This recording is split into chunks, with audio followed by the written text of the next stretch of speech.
Air conditioning. The love of my life. Uh-oh. That doesn't sound good. What's going on, Habs podcasters? We're getting into that soupy part of the summer when your air conditioning is going to be holding on for dear life. That's where our friends at Standard Heating and Air Conditioning come into play. If your AC is out, you shouldn't have to wait. Standard prioritizes homes without cooling, so they got your back. With over 70 trucks on the road, they're ready to make you comfortable fast. That's better. Schedule now at standardheating.com, providing the comfort you deserve since 1930. The 93X Half-Assed Morning Show. 93.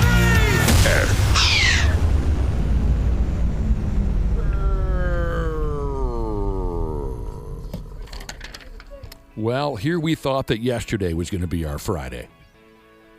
F me. We thought yesterday was going to be our Friday. You folks know how it goes. Sometimes things get squirrely, and you got to make a change of plans. Here's the deal. Welcome to a real live episode of the 93X Half-Assed Morning Show. Welcome to our second Friday of the week. Today's our Friday, you're saying. Some of you is probably expected to hear some kind of a hokey, half-hearted, best of type of an episode this morning, but no, we are live. If you're not following the words that are coming out of my mouth, this time yesterday we were jaw-jacking up and down about our Half-Assed Morning Show summer concert out there at the new Mystic Lake Amphitheater.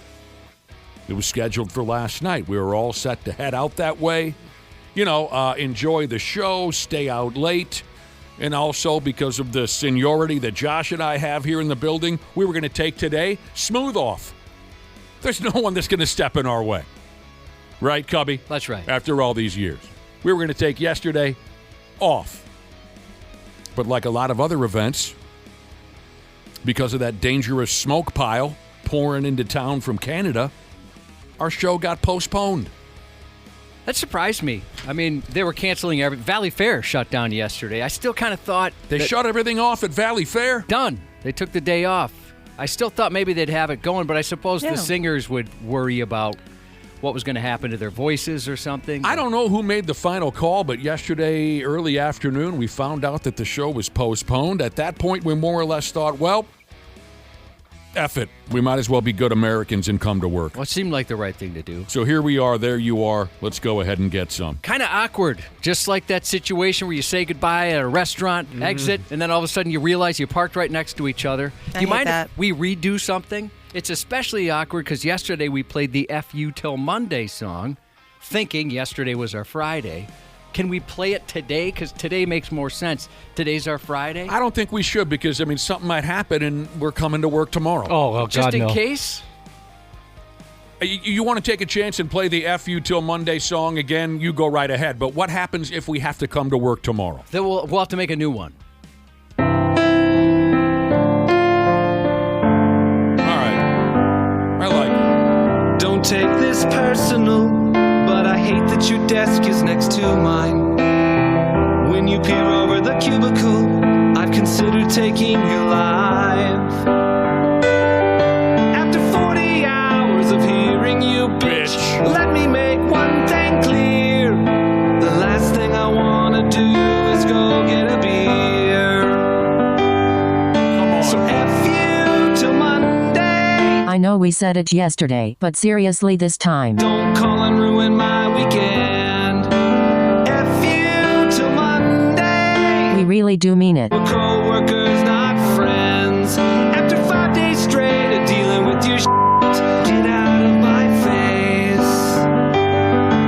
And F you till Monday. This time it's true. Or politely said go screw.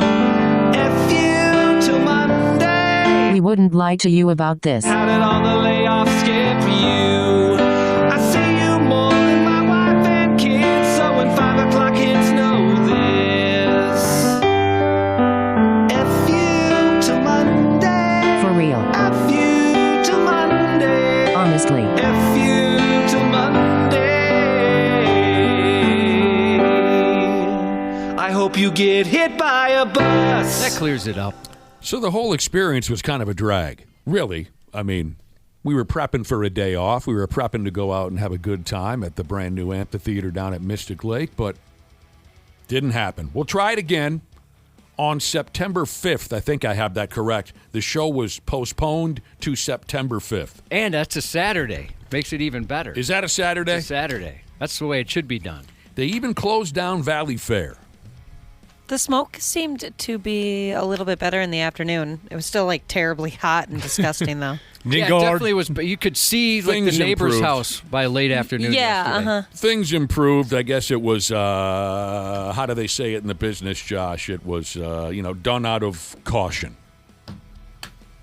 Just in case things got as bad last night as they were on Wednesday night, where, like Josh was saying, most of us could barely see across the street. We had the worst air in the world yesterday. The world. The world. Thank you for this text message from Paradox in a Past Life Jesus, who says, sorry that your show and your party got postponed, but they're glad to have us live on the air. Appreciate that. Yeah, thanks. It was a weird deal. It really was overall a weird deal. It'll be colder in September. I like that. I would have sweat so much yesterday. It was very It hot. would have been disgusting. You guys wouldn't have wanted to be near me. I wouldn't have wanted to be near anybody, even without the smoke.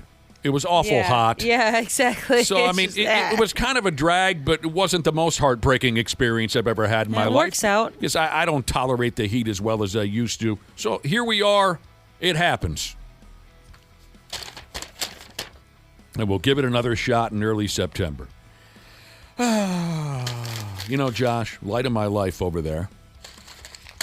We had such a good time a while back when we discussed the old community activities guide. I look at it every time it comes out. Damn near every town has one. In case you missed our original conversation, I don't know, a couple of months ago or so.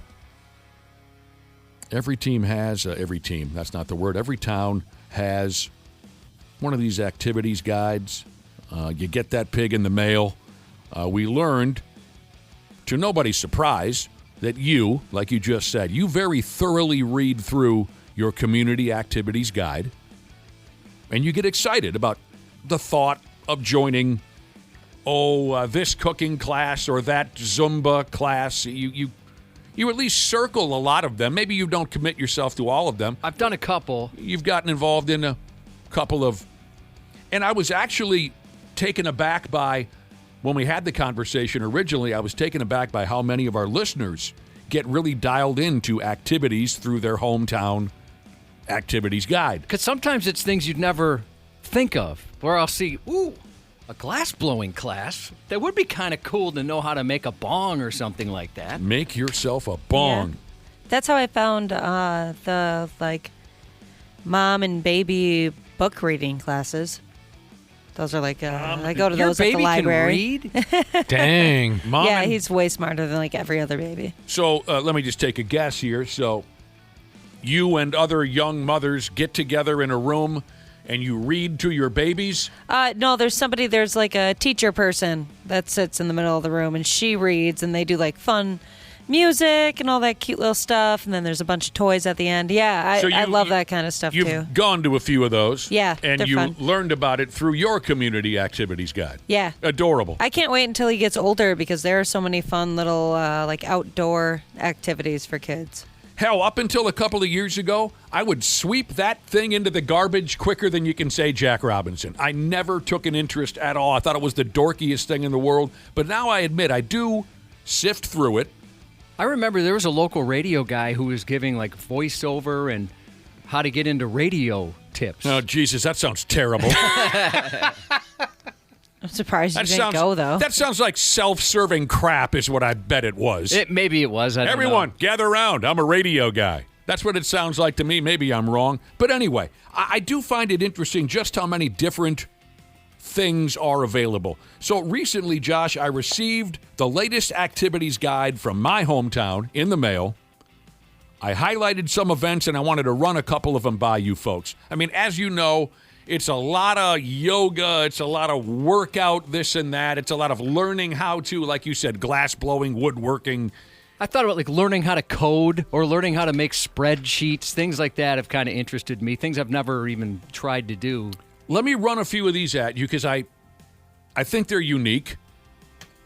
And see what you make of it. This is from my hometown's latest community activities guide. Oh, what did I say here? There's a lot of dancing. Instant ukulele. Now that sounds cool. That does sound cool. Heck yeah. I like how the word instant is used. You telling me you can teach me how to play that sumbitch instantly? I'm interested. But how about this one?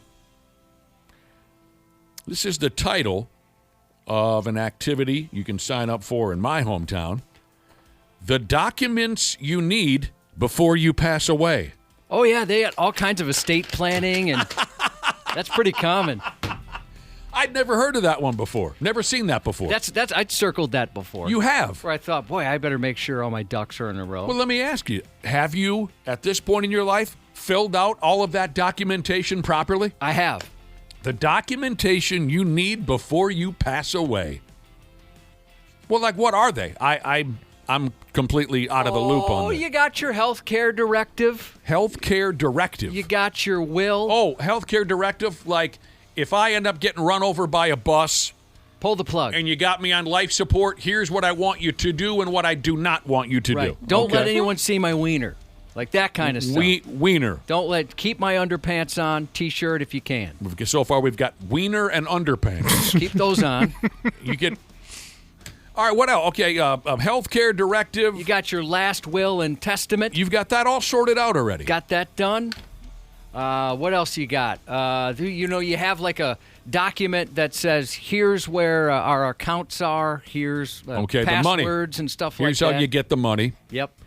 You and I have that clear my browser history Sure. agreement. Yeah. You work that out ahead of time. Did this? Who takes care of the kids? That kind of thing. Did this kind of thing? Did it depress you a little bit to fill that stuff out, Not really. or did it seem just like Seemed like it was a formality. a formality? All right.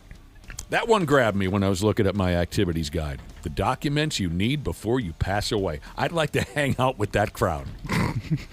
They know how to party. We're all going to sit in a circle, and we're going to learn. I like this title, too. Spanish for fun.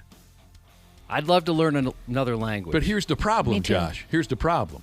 I would like to relearn Spanish. I learned Spanish in 9th grade. I was actually very good at it. I don't know why. Well, I do know why, and I've explained it to you before. I became one of the top Spanish students in my class, and I was a horrible student otherwise. And it 100% was because I loved the teacher. Day one, I fell in love with the teacher. And so I made an effort. Like How romantic sad. love? No, or just they were such a cool person? No, not romantic love. I just thought, this guy is cool as balls. I'm going to make an effort for this guy. That's as simple as it was. And I became. I've had teachers like that. I get it. Right. I mean, how sad is it that was how I approached school Yeah. back then? On day one, I decided whether I was going to make an effort or not solely based on the teacher. If I thought he was a dick, I go to sleep. If I like the guy or gal, I make an effort, at least a temporary one. So I'd like to relearn Spanish again, but this is titled Spanish for Fun, Josh. I want to relearn Spanish to hurt people. Well, like, how would you hurt people with I don't know that. another language? I want Spanish for evil. Oh, like, not Spanish for fun. how do I get more creative with my caps when I really want to own someone? Yeah. Somebody come up with an activity called Spanish for evil, and I'm there. I want to You do keep telling me I'm getting a tad gordo, if that's the correct word. That means fat? Gordo. Here's something called butts and guts. And some of you might be thinking, is this a tutorial on how to get used to people from Wisconsin? No, it's a workout thing. It's an exercise thing. They'll try to get your ass and your abs in shape. But I like the title, Butts and Guts. I noticed there was a lot of swimming in ours. Lots of swimming. Yeah, Oh, yeah. various strokes and Dude. things like that. Yeah. Dude, the chapter on aquatics is how they put it in the guide, is maybe the biggest chapter in the whole book. Everybody goes swimming at some point or another. There's a few people texting in and they're interested in the Spanish class. I would be too. I mean, that's probably the language that would make the most sense to learn. Tell me if I'm right. I went to a restaurant a couple weeks ago called El Super Taco. Does that mean the Super Taco? Keep in mind, I have never taken Spanish. Sure does. I'll go along with it, but again, that was a long time ago, 9th grade. And finally, the other activity that kind of grabbed me, how to be a grandparent. Oh. I guess I wouldn't know. Seems like maybe you just give it a shot. I know. Yeah, I think it just comes naturally. It's different than back in the day. Back in the day, you'd have some sort of hard-wrapped candy. You mail a check for $5 for every birthday. But today, I don't know how you do that. Yeah, you would think it comes naturally. But I guess not for everybody, because there is a class you can sign up with where you'll learn how to be a grandparent. If I base it on my own grandpa, you yell at people all the time for things that aren't their fault. You're demeaning. Always in a bad mood. I mean, my grandmas were great. I wouldn't have any idea how to handle children. Well, I think the first step is become a parent. Well, see, here's the thing, though. Yeah, so you learn. That took me a second, but you're right. You're right. you would think that step one. You would think that by the time you become a grandparent, you've already raised your own family. You know everything there is to know about children and how to deal with children. Everything changes. I found a loophole. What's that? Maybe you marry a lady. You have never had a kid. I never thought about that. You get remarried, probably remarried at grandfather age, and she's got grandchildren. Right. Suck it, Dana. Dang it. There is foiled again. I never thought about that. But what I was thinking about, Josh, was there are certainly quite a few parents out there who just really didn't get terribly involved in their children's lives. Like, say, I'm picturing that kind of tough guy dad who left everything to mom, right? All the responsibilities of raising the children, he left them up to his wife. And then the guy softens up a little bit with age. He becomes a grandpa. He wants to get involved, and he has no friggin' idea how. Boy, you're right. As far as softening up, my dad was difficult, you know. I loved him, obviously. One of the smartest guys I ever knew, but always in a bad mood. He was, you couldn't get away with anything. He was all over me. But when he became a grandparent, different guy. To the point where my wife and my kids don't believe the stories me and my brother would tell. They just don't believe he was ever that type of guy. I love that. I know a guy, this is what came to mind, If you have to learn to be a grandparent, boy, you must have been one hard-ass parent. And, I know a guy who came from a large family, so large that, he's had older siblings now pass away. He's 60, this guy, so he's had his older siblings. Some of them are long dead. And I ask him, I'm very curious, I often take an interest in really big families and that dynamic. Like, how did that work out? Jesus, you're 7 years old and your oldest sibling is 41? Like, how the hell did that? I asked him about his older siblings, like, what was that like, having a brother 20 years older and a sister 25 years old? And he says, I never really knew them. Sure. They up and die. Yeah. I go to their service because that's my brother or sister, but he says, by the time I even knew what the hell was going on, they were married, and had their own. So he said his dad was the kind of guy that woke up in the morning, went to work, came home, sat in front of the TV, didn't say much to anybody. He was a tough guy. Everything went through mom. And, when his dad died, he admitted, he said, I never really knew the guy, other than the fact that he was my old man. So that, I guess, when you consider that type of a family, maybe some bitches need to learn how to be a grandparent. Yeah, when you talked makes about sense, I guess. Those wide age ranges, have you ever met, this blew my mind. There was a kid I went to middle school with who was younger than his nephew. Oh, yeah. By 4 years. Well, and I thought, how is that possible? How does that even work? Yeah, we have that weird thing in my family. Yeah, I bet you do. Oh, you have it in your family? Yeah, I'm 10 days older my niece is 10 days older than me. Yeah, and then I'm already a great aunt. It's very weird. It's just a weird situation. A great aunt? A great aunt, Ashley. I was born an aunt. That's so strange to me. Right. I'm a subpar uncle. I'm all right. We have that dynamic in my family. I like it, though. It's weird. Not my immediate family, but, I've told you before, one of my mother's sisters, one of my aunts, had 14 children. At this point, the oldest would be I don't know, 65 or something, and the youngest would be 35, 40. So, yes, babies are born and they're instantly aunts or great uncles or something. Yeah, I mean, that's... Mm-hmm. Yeah, that blew my mind the first time I heard that. Oh, yeah. I could not figure that out. When I was a young kid and my mother explained that to me. You know your cousin Paul? I'm like, yeah. Well, when he was born, he was already an uncle because he's 11 years younger than... it's still hard to wrap my head around, but yeah. I was raised by my niece. That's my story. Here's what it says. Here, I got it right here. How to be a grandparent. This training is to prepare grandparents to safely care for infants and children. Okay. While following the latest recommendations by doctors and scientists. Oh. Okay, I suppose that stuff makes sense. You're kind of out of practice by the time you become a grandparent, probably. Sure. The way to care for a child today is very different than how you cared for a child in 1961. Mm-hmm. I get a lot of that, what's that sentence? It's, that's how we used to do it. Yeah, well, things are different. Hilarious. They do it safer now. Thank you. Yeah, we used to rub some whiskey on their gums, and it was fine. That's how you get them to sleep. Yeah. There you go. Was there anything that interested you? I mean, you're looking through that thing. Was there something besides the Spanish thing? Is there anything else?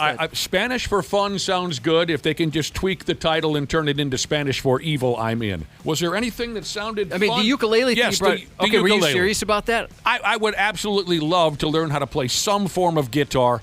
I've tried the 6-string. It ain't going to work. So a ukulele or a... what was happening right there? I asked you if there's anything else on that where you were surprised, like, boy, I'd be interested in that. You tensed up there like you wanted to say something. Oh, I shouldn't do this. Okay, I got you a ukulele for Christmas. I can bring it in on Monday. No, I ruined it. No way. No, you did not. I did. I already got your birthday and Christmas present, and I swear to God, your Christmas present. You know, my wife's not working. I should see if she'd drive it in. You couldn't hold it. You had to tell me this? I had to tell you, because when's this ever going to come up again? You said you tensed up. It played out perfectly. You asked me if I was interested in any of this, and I said I am interested in the ukulele. That was too much for you to take. He was over there biting his lower lip. He started to tremble a little bit because... Well, that's very nice of you, Josh. I'm sorry that, I know you really love gift giving, and I'm sorry if this has ruined your Christmas surprise for me somehow, because you get as much joy out of giving gifts as folks get receiving them from you. So I'm sorry if this was spoiled, but, wow, thank you. Bring it in. I'll bring it in on Monday morning. I promise you I'll make an effort, because I've always wanted to play some style of guitar. What I was going to say is... The other form of guitar that I thought maybe I could handle, but when I look them up on the internet, they look very expensive now, is those box guitars with only 3 or 4 strings on them. Sure. Maybe I could... That's wonderful. You just have to promise me one thing. What? You don't get me something else for Christmas now that this one has been given. I was just going to say I'm kind of excited June. about that. Yeah. And I kind of want to ruin your birthday present, too, so I could get you something else for your birthday. That's immediately what I thought is, you're probably happy you get to buy him another gift. Psycho. You do whatever you got to do, Josh, to make you happy. But I would prefer if, now that I'm already receiving my Christmas gift, I would prefer that you do not get me another. What about like a gift card? I get you a gift card? To the ukulele shop? Oh, I get you a ukulele lesson? To Ukulele World? Yeah. Sure. Well, that's incredible. I just messaged Ashley your birthday present. Now I can't wait for your birthday. We're getting there. It's a great idea. She's trembling. She can't wait to tell me. What is I want to it? tell you so bad. No. I want to know if this is in your... little brochure as well. This gift would be appropriate for that. That'd be awesome. The ukulele would be, I'll give it my best. People are texting That's in. Perfect that came up. Unbelievable. It's cosmic. People are asking me whatever happened to my little drum machine. Well, I still have the drum machine. I just haven't brought it into the building in a while. I thought maybe I'd worn that pig out. But people are saying, on the topic of instruments, where's your drum machine? I could bring it in again, but now I think now, with this revelation, when I have some downtime here on the radio show, you're probably going to hear me play the ukulele before you hear me play the drum machine. What was that? What was that friggin' song? That famous ukulele song? Tiptoe Through the Tulips? Yeah, there you go. Yeah, I was just trying to put that together. Tiny Tim and Tiptoe Through the Tulips.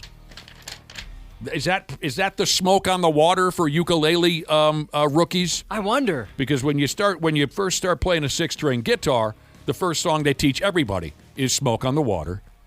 I wonder if Tiptoe Through the Tulips is that tune for ukulele players. I guess I'll find out. I remember first picking up a guitar, and I think that was the first song I tried. That's what I did. Smoke on the Water. And did you think, I'm kind of a virtuoso? I can't believe I picked that up immediately. No, because Josh, I struggled with Smoke on the Water. Did you? Yes. After that, I realized this is way difficult. Outside of that song. Burr, burr, burr, burr, burr. But I went my first time. Burr, burr, burr. And I knew it was trouble right from the get-go. I did take one night of guitar lessons, you know that, when I was a 10th grader. Yeah. When my buddies we formed that high school rock band. Because you had a buddy that was really good, right? Unbelievable. Could have gone to L.A. and he could be touring on that G3 tour right now. That's how friggin' good the guy was. But when my buddies took an interest in guitar and we thought we'd start a rock band, I said, well, I'd love to be a guitar player. I'll go with you guys to these lessons. And so lesson number 1, they sat us down, they taught us Smoke on the Water, and it was obvious that I'll try the drums. I couldn't even friggin' master Smoke on the Water. You could figure it. All right, so Monday morning could get ugly around here. Is there a I imagine I could look online. You have song books. I know this because some of them I borrowed from you when I tried to learn to play the 6-string guitar. I'm guessing there's got to be a song book out there somewhere on the internet, like ukulele songs for beginners. Yeah, I'm sure. Now on YouTube, you could figure it out. Oh, I could watch a video on YouTube. Yeah. There you go. I'm sure there's plenty out there. This is very exciting. Box Toss and Jesus brings up a good point. Did you just give Nick his Christmas present in July? Yeah, it's Christmas in July. Oh, wow. It's a beautiful thing. That's just awesome. It's too much. Well, my wife's going to be pissed. Well, she has to understand it was going to be for Christmas. She'd be okay with that. I do text her every once in a while. Can I buy?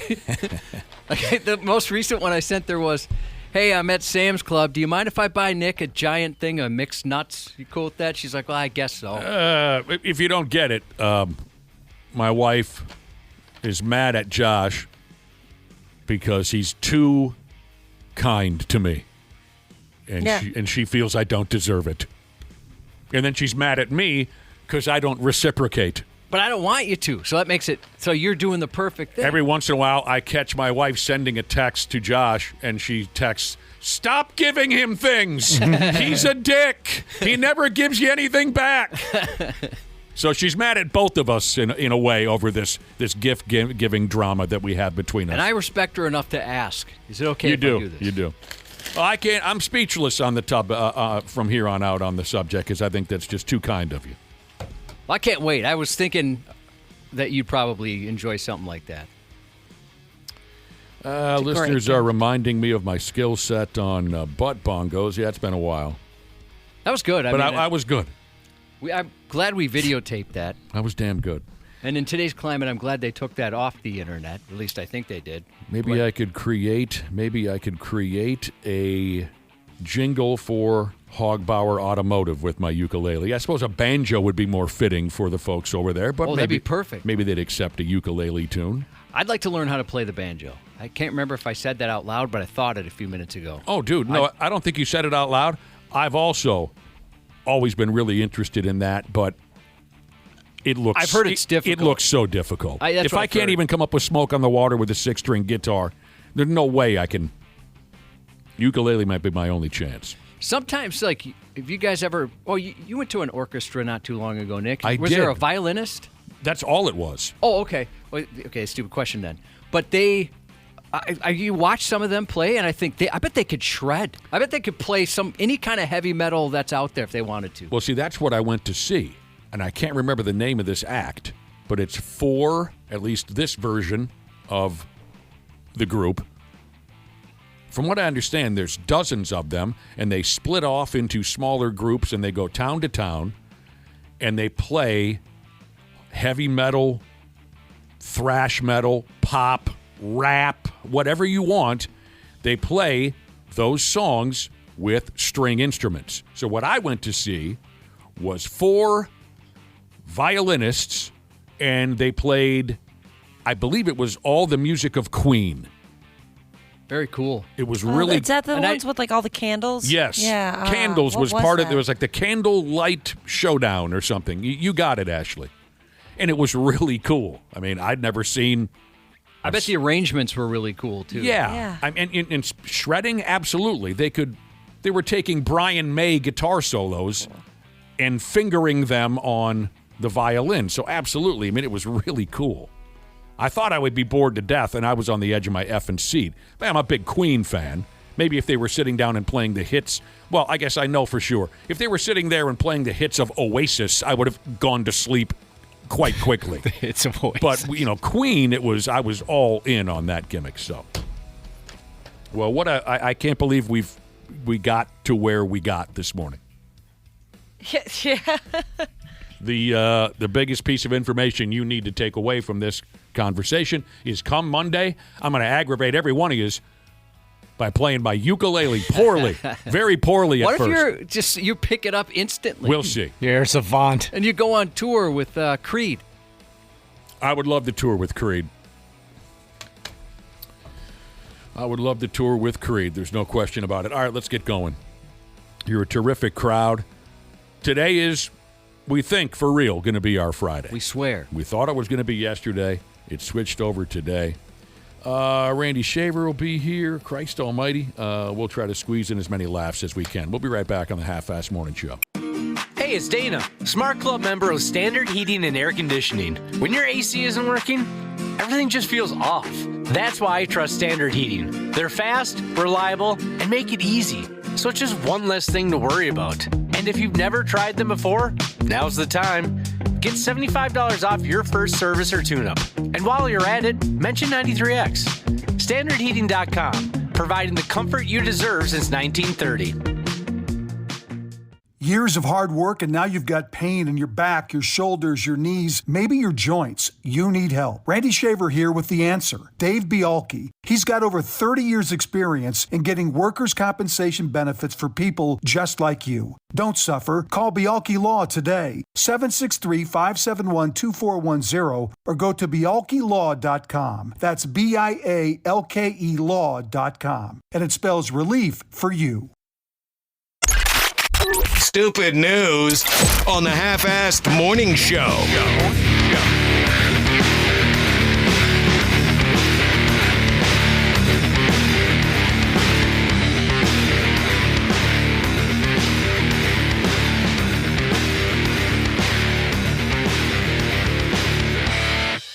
I'm going to learn how to play that tune on the ukulele. Oh, you should. Is there a distortion pedal for a ukulele? I'm going to find out. If you're just tuning into the programski, maybe you missed it. We got to talking about those goofy community activities calendars again. We got to talking about those again. And I was telling Josh about some activities that anyone can sign up for. I got my neighborhood community activities calendar a day or two ago in the mail. So I was telling Josh about these different things. And there was a class in there for learning how to play the damn ukulele. I expressed an interest in such a thing, and Cubby busted a spring. He couldn't hold it in any longer. He upped and told me that he has already purchased a ukulele for me for Christmas.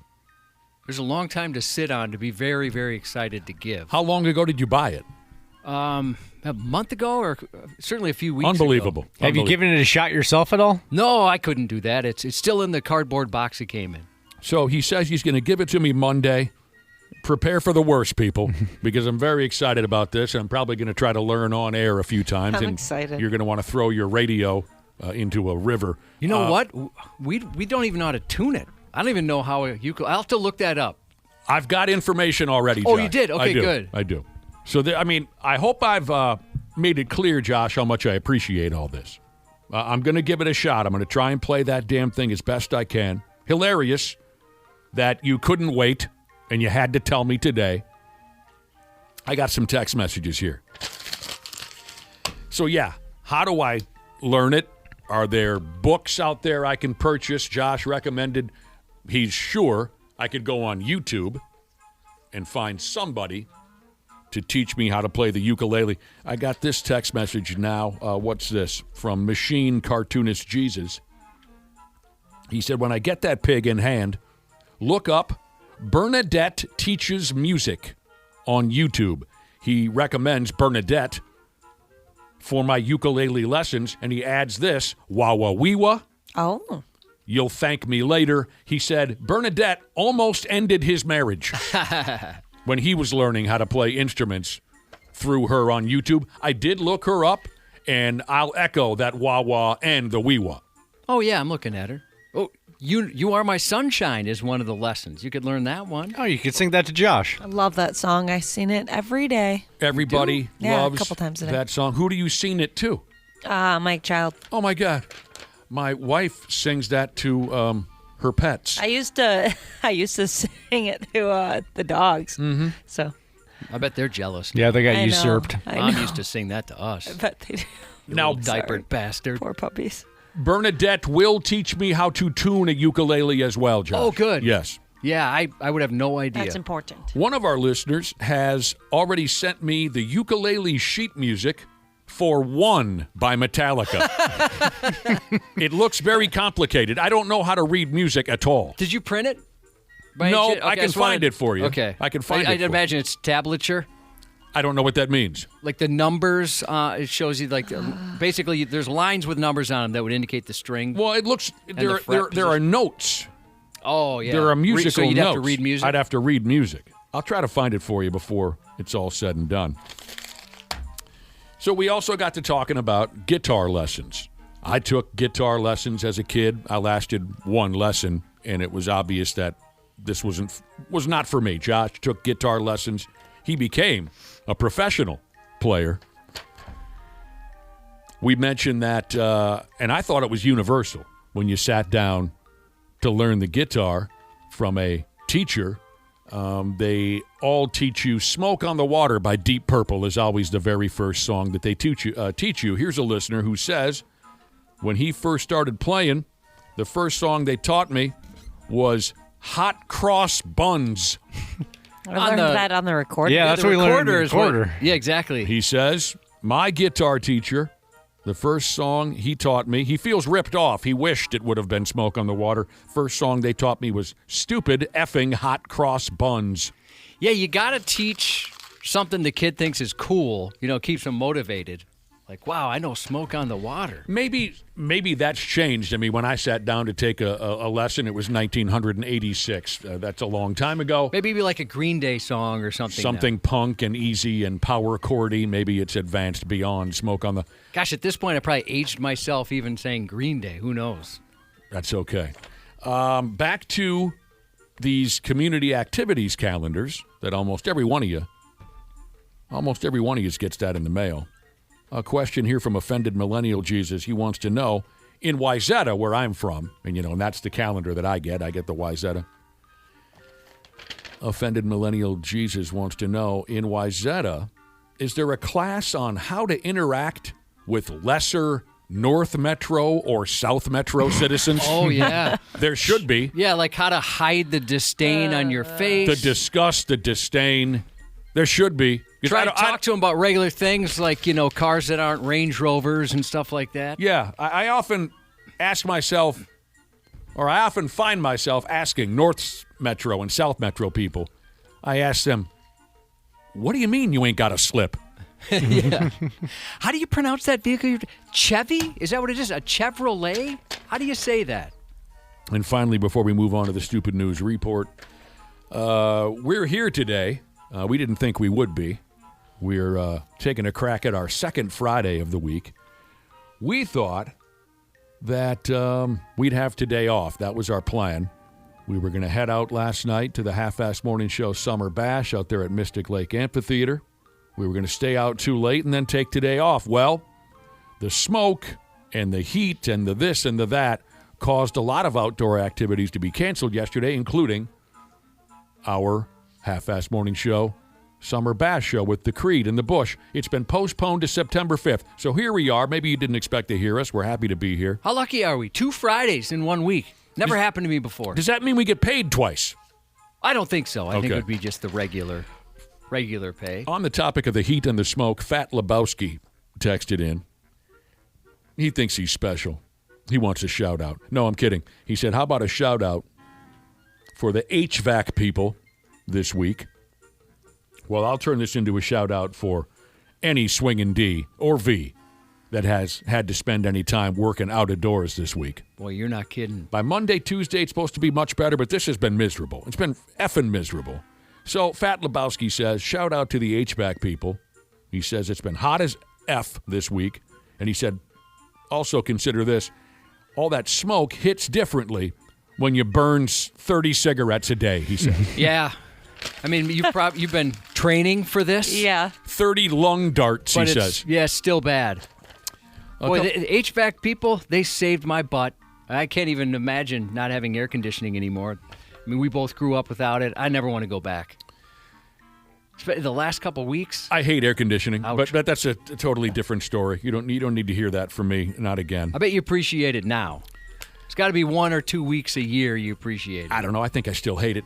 A listener has texted in to say, corporate radio doesn't always win. No, we lost yesterday. We took a rare L. This time, Yep. corporate radio has lost to Mother Nature. You're right. You can't beat Mother Nature. Back to my ukulele. People are recommending maybe, Josh, if you would join me, that maybe the two of us could form a ukulele-only Kiss cover band. That'd be kind of fun. That sounds like a riot. Yeah. I would support you guys. Would you really? I'd sell T-shirts for you or whatever. Would you go to one show? Yeah, at least one. I'd support you guys. Just one show From probably, afar. right? Ah, yes. What would we name our... Yeah, you'd be the guy to ask. You're know way more about Kiss than most people. How about we name the band Kiss Toe Through the Tulips? That's cool. Two lips, Kiss. There's something there. There's something there we could work with. Two lips, Kiss, ukulele. I wonder if maybe online you could find a Kiss song or two on ukulele we could play this morning. I don't know. I bet I could. Yeah. They weren't the most complex act on earth, musically. They could be. I mean, Bruce Kulick. He's pretty good. He had some things. I mean, Ace Frehley, obviously. Sure. Too, but Bruce Kulick especially. All right. Kiss ukulele. Wouldn't Yeah. that be something? Anything but rock and roll all night. That's my only... What's the word I'm looking for? That's my only condition. There's a lot of Kiss. Yeah, the we song don't by need that. Prince on ukulele. We don't need it. Oh, here we go. Okay, this is I'm gonna have to sit through a commercial. I cheaped out. I no Okay. longer pay for the no commercial version of Loser. YouTube. I know. It's kind of expensive. What happened? It is. What, and they what keep makes, raising it, but they know I'm not going to cancel it. that I was made for loving you? Yep. Oh, this guy's going to sing it too? Yes, so.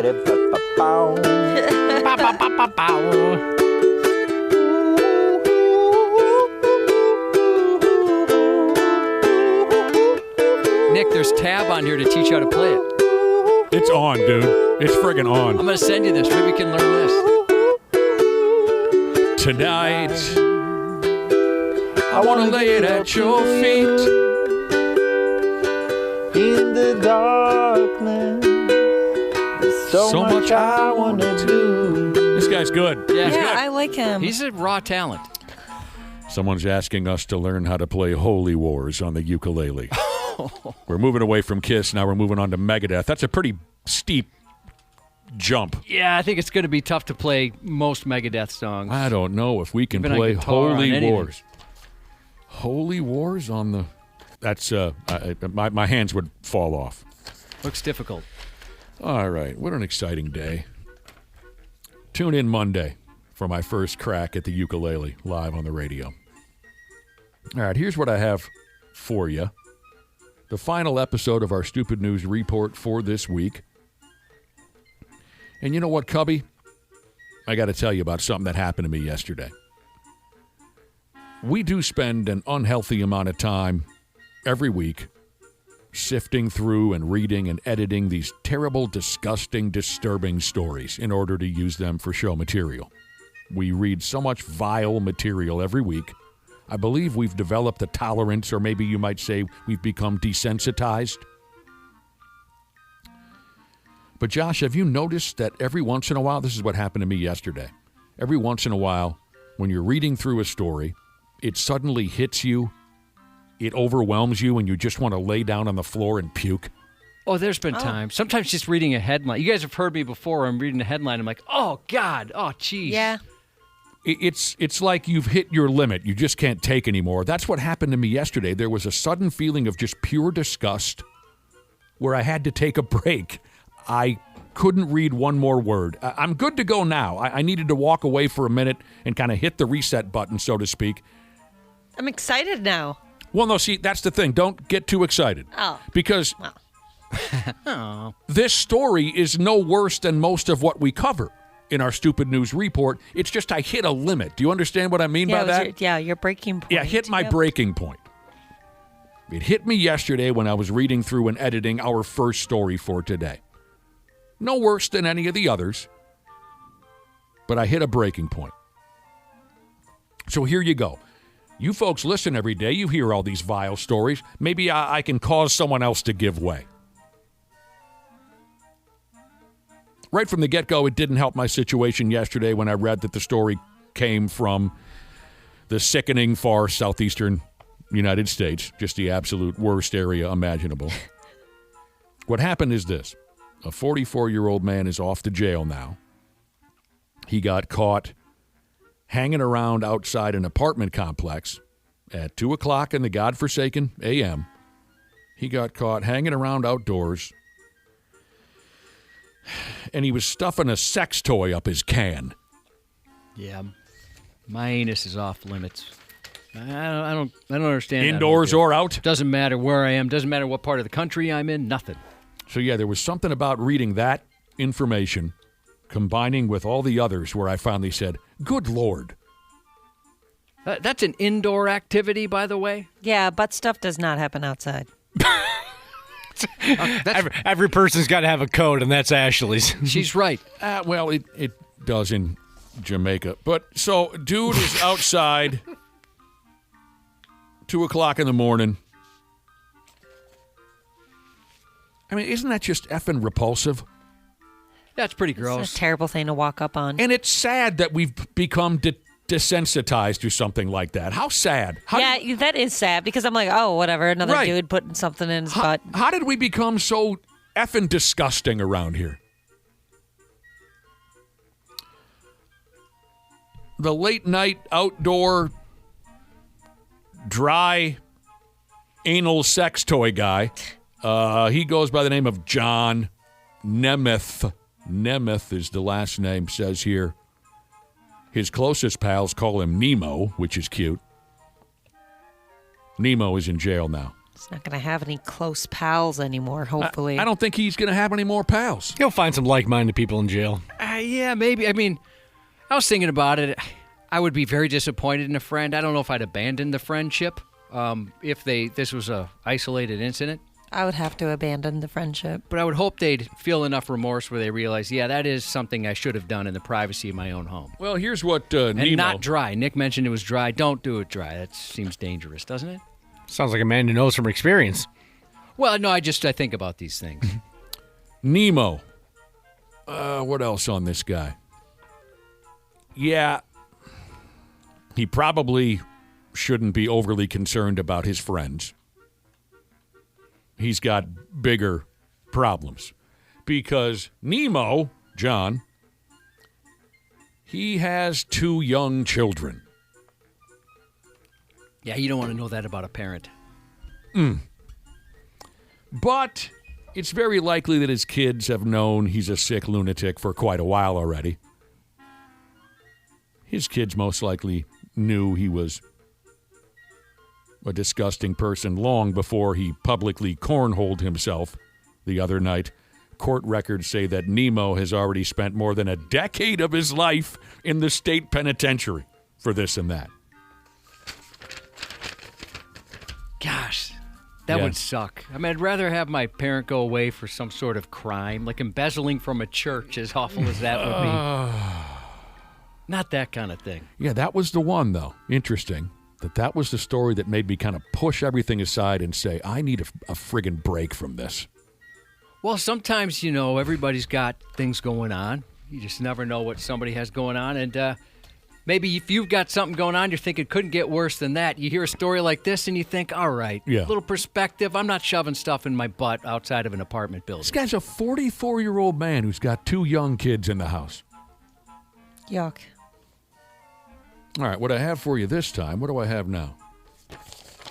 Oh, yeah. On behalf of the 93X Half-Ass Morning Show, I'd like to congratulate the Kansas City Fire Department because a day or two ago, they had the most memorable moment of their careers. It may not go down as the most heroic day ever, but it'll absolutely be the story that gets retold more than any other at beer parties from here on out. The KCFD, the Kansas City Fire Department, they had to pull some sorry sumbitch out of a porta-potty. The dumb bastard had somehow gotten himself stuck down there in the tank where all the poo-poos and the pee-pees go. Down, he went down. So I think he went down there on purpose. No, he didn't. Well, he didn't. They revealed more about this story. He dropped a Mountain Dew and he tried to catch it and fell in. I'm not buying that. I don't know. When you watch the video, it appears to me that he... Oh, let me just tell the story. Let me tell the story. He says his excuse was, I dropped a Mountain Dew down there. I don't know if he said that or if they, if that was just... That's what it was reported. It didn't specify if he said it or that's just what they found out. Down into the tank he went. So, and somehow he couldn't get himself out. So the firefighters had to saw a larger hole than was already provided by the toilet manufacturer in order to get, in my opinion, the obviously very mentally disturbed individual out of the hole. He was such a D-bag about it. He was. That's where I'm going with this. That pisses me off so much. I'm sure he's just embarrassed. I've seen that before where somebody's being helped and they're embarrassed and they're a jerk to whoever's trying to help them out. See, we've got different takes on this. You think that this guy really accidentally fell down there and maybe his embarrassment caused him to lash out? I don't think so. Oh, I'm not saying it was an accident. I'm just saying it was reported that he dropped a Mountain Dew. That's what he's going for. I'm saying in that situation where somebody's being a jerk when they're being helped out, I think sometimes that's the case. The whole works is on video. I personally never saw what condition the dude was in when they pulled him out of there. I think I'm glad I didn't see that, considering what he was wallowing around in for God knows how long. I'm going to guess that was a disgusting sight when they got him out of there, all soaking wet with 100 or so different brands of number ones and soft, cold number twos, probably all in his hair and whatnot. And so I don't even get how he fit. See, that's where I'm going with all this. I think he put himself in there for some reason. I think the guy's just he kept going. That's he's totally insane. And I don't think he really wanted to get out of there. Because, I mean, come on, you saw the video. He could have gotten himself out of there. He was making it as difficult as possible. It was like an attention thing. The fire department kept cutting away on the toilet and saying, okay, go ahead. Come on, come out. Get out of there. And he kept saying, well, I can't, well, this and that. So I think they made the hole larger. It must have been pretty bad because, they'd keep walking out. The firemen would walk out I wonder if they just needed to get some fresh air or... That, and I think they were just pissed off at the situation because they knew this guy put himself down there. He could get out, but he just won't. I mean, he was making no effort to help himself. As bank teller Sheeza says... He was gooey. Yeah, he definitely was gooey. I think deep down he liked the attention and he liked the ones and twos. I could be wrong. They got him out of there. The fire department gave him a spray down with the fire hose, and then they got the hell out of there. So I don't think this was an accident. This was a lunatic meth head or something that wanted to eat poop or something. I don't know. Because he made no effort to get out of there. Yeah, I still don't get how he even fit.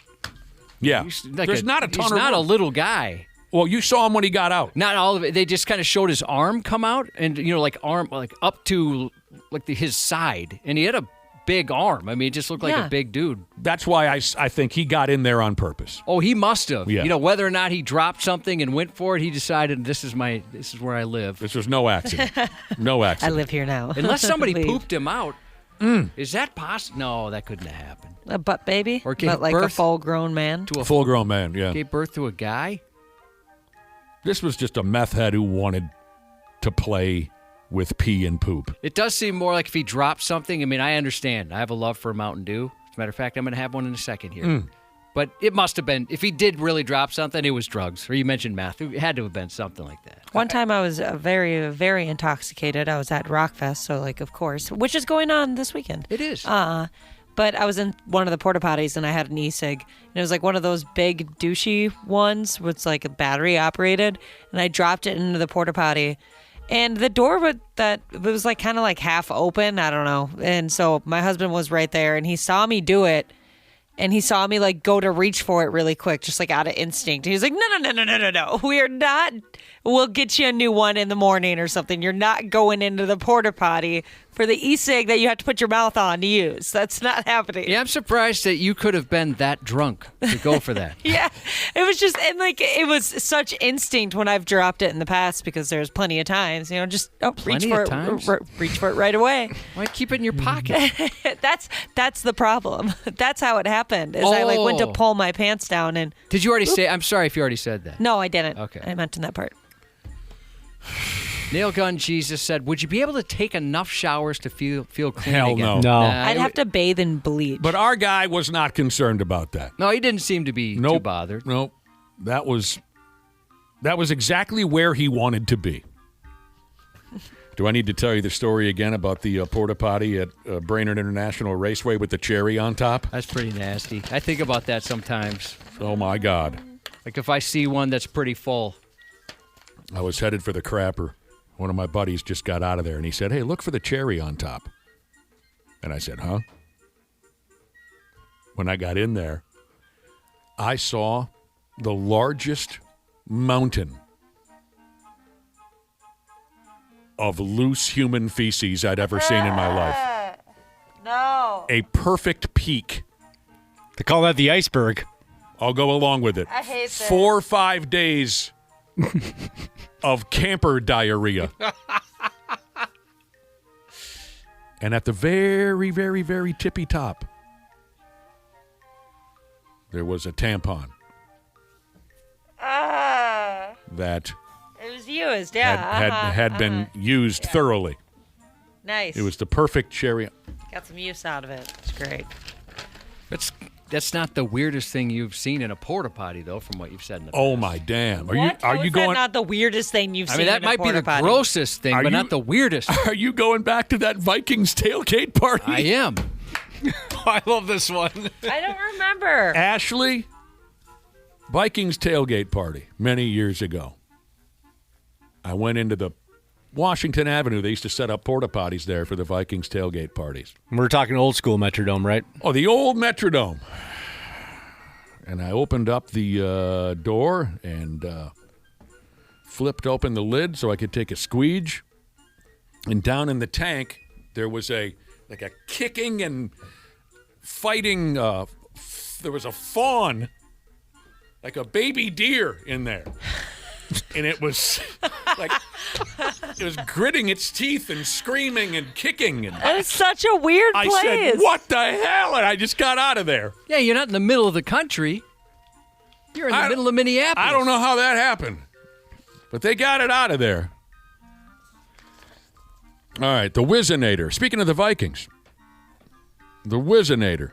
How funny how these things work out. Someone mentioned the Whizzinator out loud on yesterday's show, and then, by God, here comes a story today where the Whizzinator plays a starring role. And if you're totally lost as to what the hell I'm talking about, or maybe still thrown by that story of a baby deer in a porta potty, Vikings won that day, though, by a field goal. I remember that much. They beat the Patriots.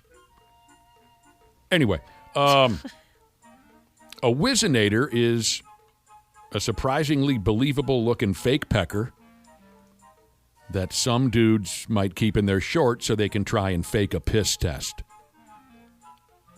A good Whizzinator comes with a little container of dried urine or something like that, and then you mix that with water, and then when you're taking your court-ordered piss test or whatever, you can try and fool them by pulling the Whizzinator out of your pants. I think you get the idea. Just in case you had never heard of the Whizzinator, if you're a younger person and you don't know the story, the gimmick was made famous around here in the year of 2005 by a Minnesota Viking running back by the name of Ontario Spliff, who got caught carrying a Whizzmeister at the airport. That's the first time I'd ever heard of it. Yeah, me too. He was on dope, and he was looking to fake a piss test at one point or another, so he had a Whizzinator on his person.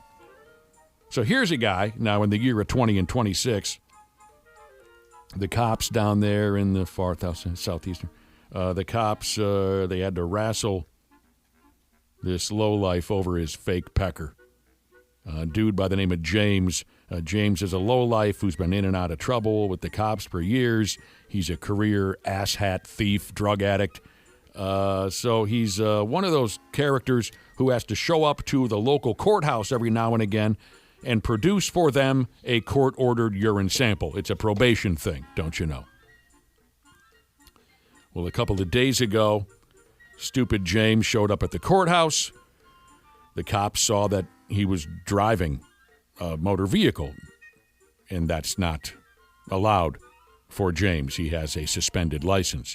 So that's a violation of his probation. They tossed him into a squad car. Eventually, the police saw that James was looking to fake his upcoming piss test.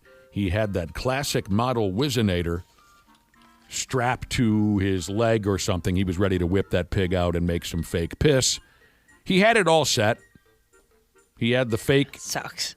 He had the fake urine in there somewhere, wired to a heating pad so it would cruise out hot. That's how they do it. So once James was in the back of that cop car, he panicked. He knew the cops would find it. He tore the fake piss-filled pecker off of his leg and tried to hide it somewheres in the back of the squad car. What? That didn't work. The cop easily spotted it, and then the cops chewed James out for being such a puke bag idiot. He's going to prison now.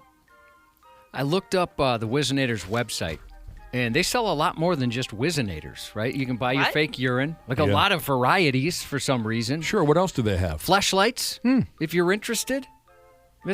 I guess it's all penis related. Do they got a 2-in-1 combo? Oh, I didn't even look if they had any combinations, like a gift pack for the holidays or something. Well, I thought maybe one that could do both, a fleshlight and Whizzinator at the same time. I try to even figure that one out, but maybe. I would assume, Josh, that a website that sells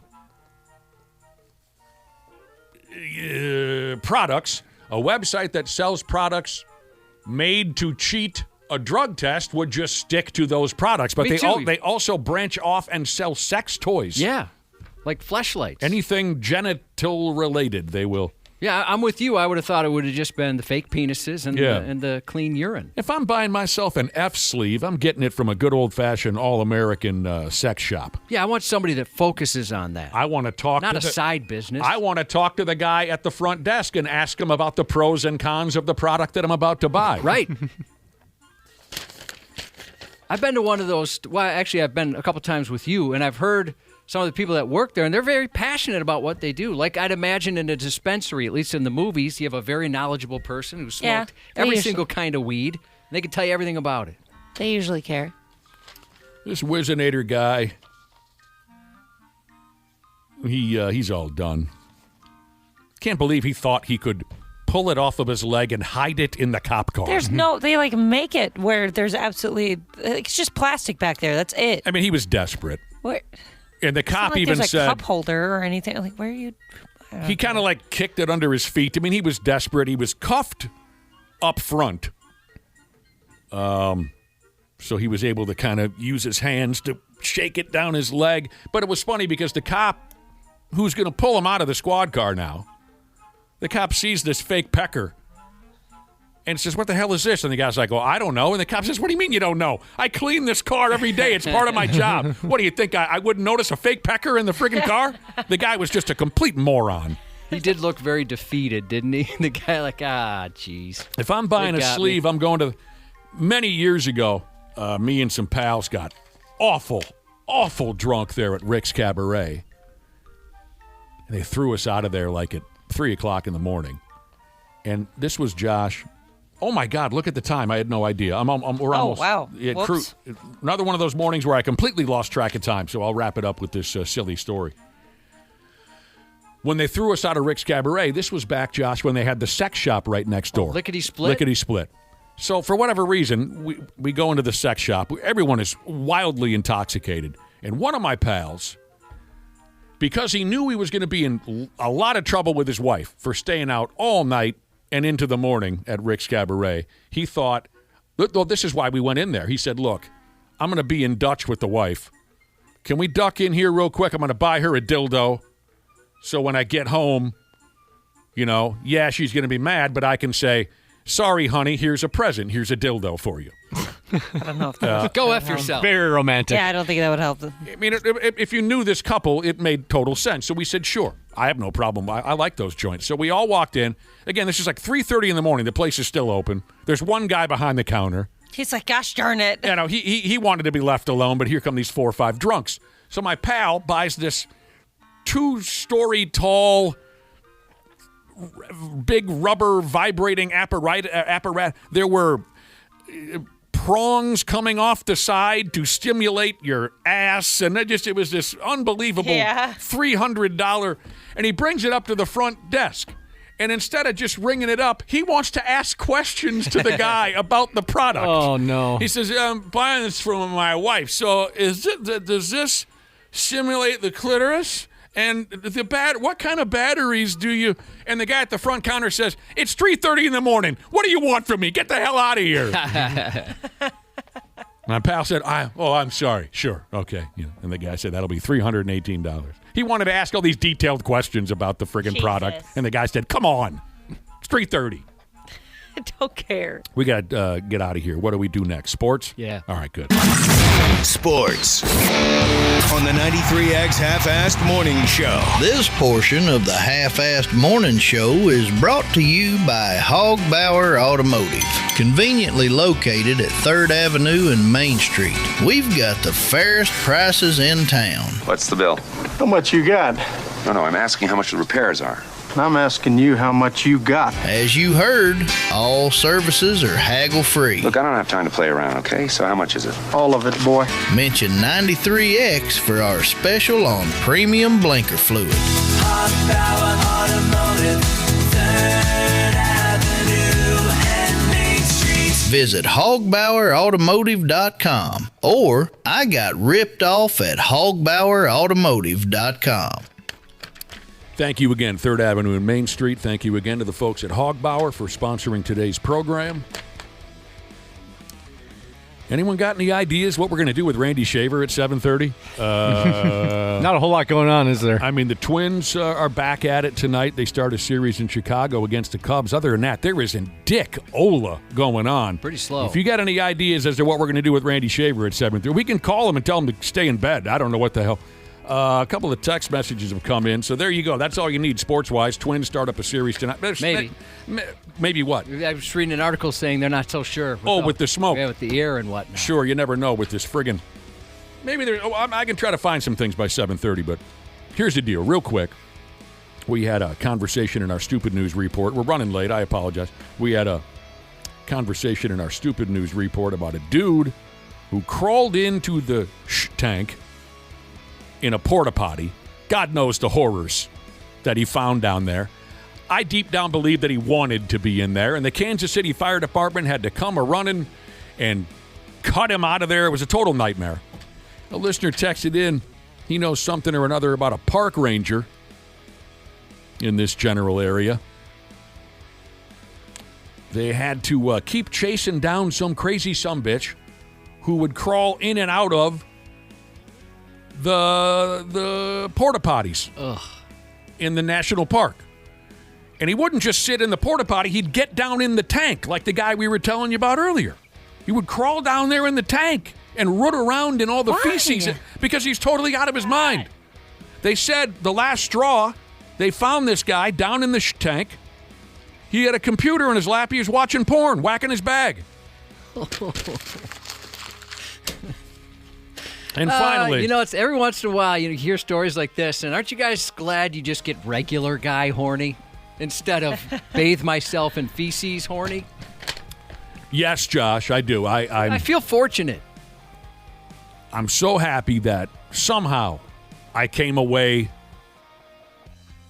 with a relatively normal approach to maybe it's sex and damn near everything else. Yeah, maybe it's the wrong way to look at it in a way, but I often feel sorry for those people, and not in a demeaning way, but just like seriously, that's unfortunate that that's what you need.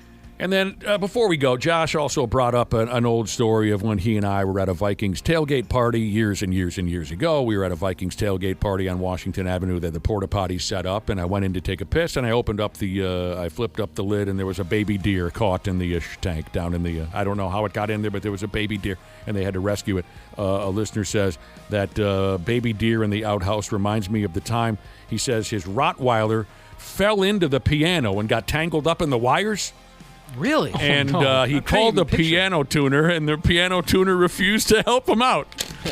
I knew you were messing with me. That's for your Jerky Boys fans right there. Oh, I haven't heard that one. His Rottweiler got up into the piano and got tangled up in the wires. And he calls a piano tuner. The piano tuner. What time is it, Josh? Right now, 7:09 a.m. News coming up next. Next. 93. Air conditioning.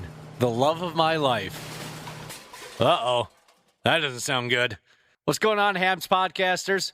We're getting into that soupy part of the summer when your air conditioning is going to be holding on for dear life. That's where our friends at Standard Heating and Air Conditioning come into play. If your AC is out, you shouldn't have to wait. Standard prioritizes homes without cooling, so they got your back. With over 70 trucks on the road, they're ready to make you comfortable fast. That's better. Schedule now at standardheating.com, providing the comfort you deserve since 1930. Years of hard work, and now you've got pain in your back, your shoulders, your knees, maybe your joints. You need help. Randy Shaver here with the answer. Dave Bialke. He's got over 30 years experience in getting workers' compensation benefits for people just like you. Don't suffer. Call Bialke Law today, 763-571-2410, or go to bialkelaw.com. That's BIALKE law.com. And it spells relief for you. Hey, I'm Chris Van Vliet. Go behind the scenes and beyond the headlines with the biggest names in pro wrestling and beyond. Jeff Jarrett, great to see you. In this business, the story behind the scenes, so much more entertaining than what you see on camera. Ladies and gentlemen, my name is Paul Heyman. Mr. Heyman, you are a master at the little things. That's how you turn good into great. What does it take to achieve greatness? Whatever it takes, I'm willing to do. That's an Emmy-winning performance. How about it? Insight with Chris Van Vliet. Follow and listen on your favorite platform. The 93X Half-Assed Morning Show. They got their heads up their ass. On 93X. You can still feel it kind of burning your eyes, which is why the Minnesota Pollution Control Agency issuing this air quality alert through 11 a.m. Friday. The good news, things will improve. Right now, the air quality index, though, across much of Minnesota considered hazardous. The wildfire smoke was so thick yesterday that parts of Minnesota landed in the global spotlight for all the wrong reasons. Among major cities worldwide, Minneapolis ranked number one on the list of poor air quality yesterday afternoon, the worst air in the world. Good for us. Woohoo. We did it. And the side effects went well beyond the obvious: burning eyes, scratchy throats, and headaches. Visibility dropped, outdoor plans scrapped, which is why we're here today. And emergency lines started getting flooded with calls from worried residents reporting the haze itself. And that led to some local law enforcement officially running out of patience yesterday with residents. They didn't like clogging up 911 lines simply to talk about wildfire smoke. In Ramsey, officials say the smoke set off a wave of calls from residents. There, they were worried about grass fires or maybe a house fire nearby. That pissed me off so bad. In Chisago County, the sheriff's office jumped in with a public reminder. The smoke is tied to the ongoing Boundary Waters fires, and 911 should be reserved for actual emergencies.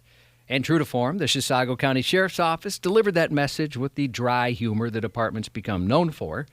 As the office put it, whatever the case may be, please do not call our dispatchers about the smell of smoke in the air. Your barn's on fire? Call us. Your neighbor's grill turned into a bonfire? Call us. You smell that limited edition, all-natural Minnesota cologne descent of charred trees? Don't call us. Northwesterly winds pushed heavy smoke into Minnesota, where firefighters were already battling more than a dozen wildfires of their own. That sent air quality in the Twin Cities soaring into the hazardous range, triggering warnings for all residents to stay indoors and forcing most outdoor events to be canceled. Including our big beer party. So there are quite a few people out there who just were wildly out of touch with what's going on, more so than I think I was when it first hit town. Yeah, there's some people that had no idea, obviously. I mean, if we hadn't seen one of these a few years ago, I think I would have been greatly confused when the smoke rolled in yesterday. But, I was somewhat familiar because of the past few years. We've had a few of these, but that's kind of crazy. Yeah, this one seems way worse. They had no idea.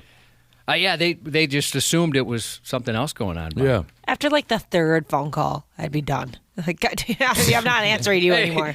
Turn on Channel 9 or something. Idiot. After repeatedly pestering a woman for photos of her feet, a 20-year-old Florida man apparently decided subtlety was getting him nowhere. So he escalated to exposing himself before following the victim around an Orlando Lowe's store. The aptly named Landon Spearman was arrested Tuesday after putting the low in Lowe's. According to the arrest report, the victim was simply trying to complete an Instacart delivery when Spearman approached. His opening move, repeatedly begging for photos of her feet. Hoping to make him go away so she could actually do her job, she declined the request, but reluctantly accepted his phone number. What? She thought it would be the end of it. But Spearman was just getting started. As she walked away, Spearman called out to her. When she turned around, she was greeted by the sight of Spearman expressing his interest in her by exposing his flaccid peener, followed by quite possibly the worst sales pitch in human history when he said, "Call me for some dick."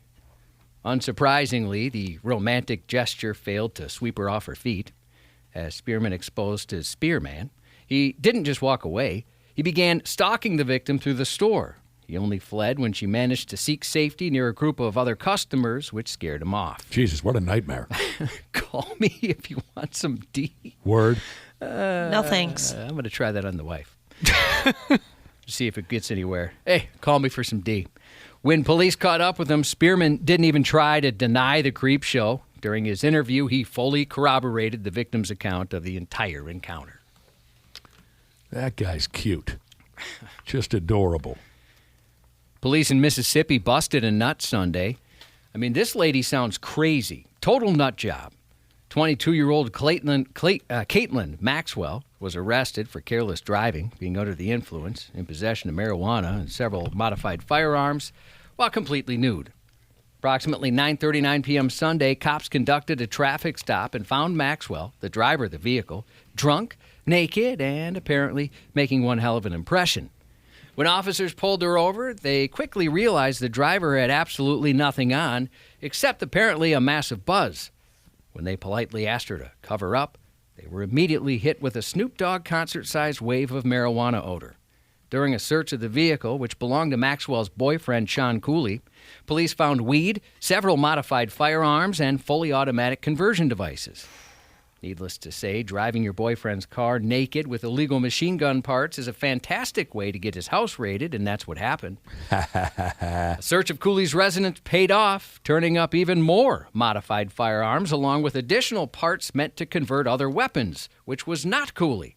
Not Cooley at all, as a matter of fact. He's probably a little upset with her. Yeah, could you have at least kept some clothes on? Now they're in my house tearing everything to shreds. Cover the sin of a naked body? Maxwell was charged with DUI refusal, possession of marijuana in a motor vehicle, while in possession of a firearm, careless driving, and no seatbelt. They must have really been mad at her. Cooley was promptly taken into custody during the raid. And the lady, I would imagine, too, right? Well, she was already in custody, but yeah, at the raid is when he was taken. What's up What's up with the naked? They never said. I mean, it's 9:39 at night. It's Mississippi, so I'm sure it's hot, but maybe Maybe it was hot at 9:39 still. Maybe she just likes to be. Maybe she's just one of those people that likes to be naked. A naturalist. What are they called? Yeah. Maybe she's a naturalist. But yeah, they think they were maybe selling those drugs, selling those guns. Maybe sampling a little bit of it along the way. It's possible. Must have been something more. Marijuana doesn't make you get naked and drive around, right? Not that I've not yet. Never experienced that, no. Alcohol can make you get naked, I suppose. Yeah, true. 100%. Yeah, I mean, I guess we're so used to assuming it's meth or crack or something like that because, I mean, it has that reputation. Sometimes I think we forget about the obvious. Alcohol can get some people completely naked. Yeah, it really can. My favorite being a friend of mine who had a tumultuous, would that be a good word, relationship with a lady. It was one day they were just the happiest couple in town, and then they would fight like dogs in public a lot. And it was often something really cool to see. Now, I wasn't lucky enough to see this, but they drank a lot. They were both pretty troubled with the beer drinking. And that would usually lead to these hellacious fights. So one night they're at a bar and having a good time, both of them drunk off their ass, and they get into a big fight. She storms out of the bar. He had driven them in his pickup. So he's figuring, okay, she'll walk home or whatever. He's going to stay and get even more drunk. And suddenly he notices every guy in the bar is rushing outside into the parking lot. He's like, well, what the hell's going on? He goes out there. His girlfriend, who had just stormed out, was in the bed of his pickup, ass naked, dancing for all the men in the parking lot. Word. That was her way of getting back at him for this argument. Oh, you want to be a prick? I'll show you how desirable I am to every other guy. So, yeah, drunk can get you naked. That was her way of getting back at him. Bet that was a hell of a show. You're right, though. Drugs get a bad rap for that now that you bring it up. Mm-hmm. Alcohol is probably way more common for getting folks nude. Did I ever tell you guys about the time, this is a long time ago, but I bought shoes from a drug dealer? No. Give it to me, I don't Cubby. think so. I don't know what he laced them with, but I was tripping all day. Oh, my God. Honor a true local hero tomorrow with Ride for the Joes at the Lino Lakes American Legion. I'll be out there tomorrow. The year's ride pays tribute to Officer Ben Smith. He served his country as a U.S. Marine and his community as a corrections officer before becoming a police officer. The event will feature live music, food vendors, drinks, raffles, and more, all while supporting a family that could use a little kindness and help during a very difficult time. Registration begins tomorrow at 9:30 a.m. This is, again, at the Lino Lakes American Legion is where it starts. Kick stands up at 11. Can you run that shoe joke by Ashley again? I really liked her reaction. No, because I don't think she was very happy with me. I'm sorry, I've already Josh. upset her once today. What? When? I burped in your presence. Oh, that was just an odd noise. Well, it was because I tried to pull it back in, and I realized she was still uncomfortable. in here. Yeah, I was too. Yeah. So I'm not going to risk it. It's okay. You guys might not recognize me on Monday. I'm going to go there, and a buddy of mine, he's in a motorcycle club, and they're going to be a part of this. And he said he's going to gear me up. He's going to give me some stuff that I can wear, so I might look a lot tougher and cooler come Monday. You're going to I'm show up. excited for this. Show up with one of those black and orange Harley Davidson leather jackets or something like that? He didn't tell me exactly, but I bet it'll be sexy. Please send chaps. photos. Well, I'll be coming in with it on Monday. Oh, you're going to wear it in on Monday. Yeah, maybe Gotcha. they'll let me put on I don't think they'll give me a jacket unless I join the club. I mean, is there something to say, Josh, about someone who shows up head to toe in biker gear but doesn't own a bike? That would be kind of funny. You know, I don't know. There might be some people who, I'm not going to say a word because, you know, you're my best friend. But there's some people who might challenge you on that and say, oh, yeah? They might call me a poser. What are you, some kind of a friggin' poser? I don't think I've been on a motorcycle in about 13 years. I got on mine a couple of weeks ago. Do you mean your e-bike? Well, it's the same thing. Yeah, same thing. Sorry. It's like that dude I used to work with in St. Cloud who drove like a 1981 Datsun something or another. And in the back window of his Datsun, he had a huge sticker that said Mustang. That's funny. None of us could figure it out. I do think it's funny sometimes when you'll see that like on a Mustang, like where people might not, I don't know if it's just extra, hey, just so you know this is a Mustang. Just in case you didn't notice. It's a reminder. Hey, you don't dude, see we that can see it. Yeah, you don't see that on like most vehicles, right? Yeah. No. You don't see like Civic on the back of a Honda Civic or something like that. Randy Shaver. On the Half-Assed Morning Show.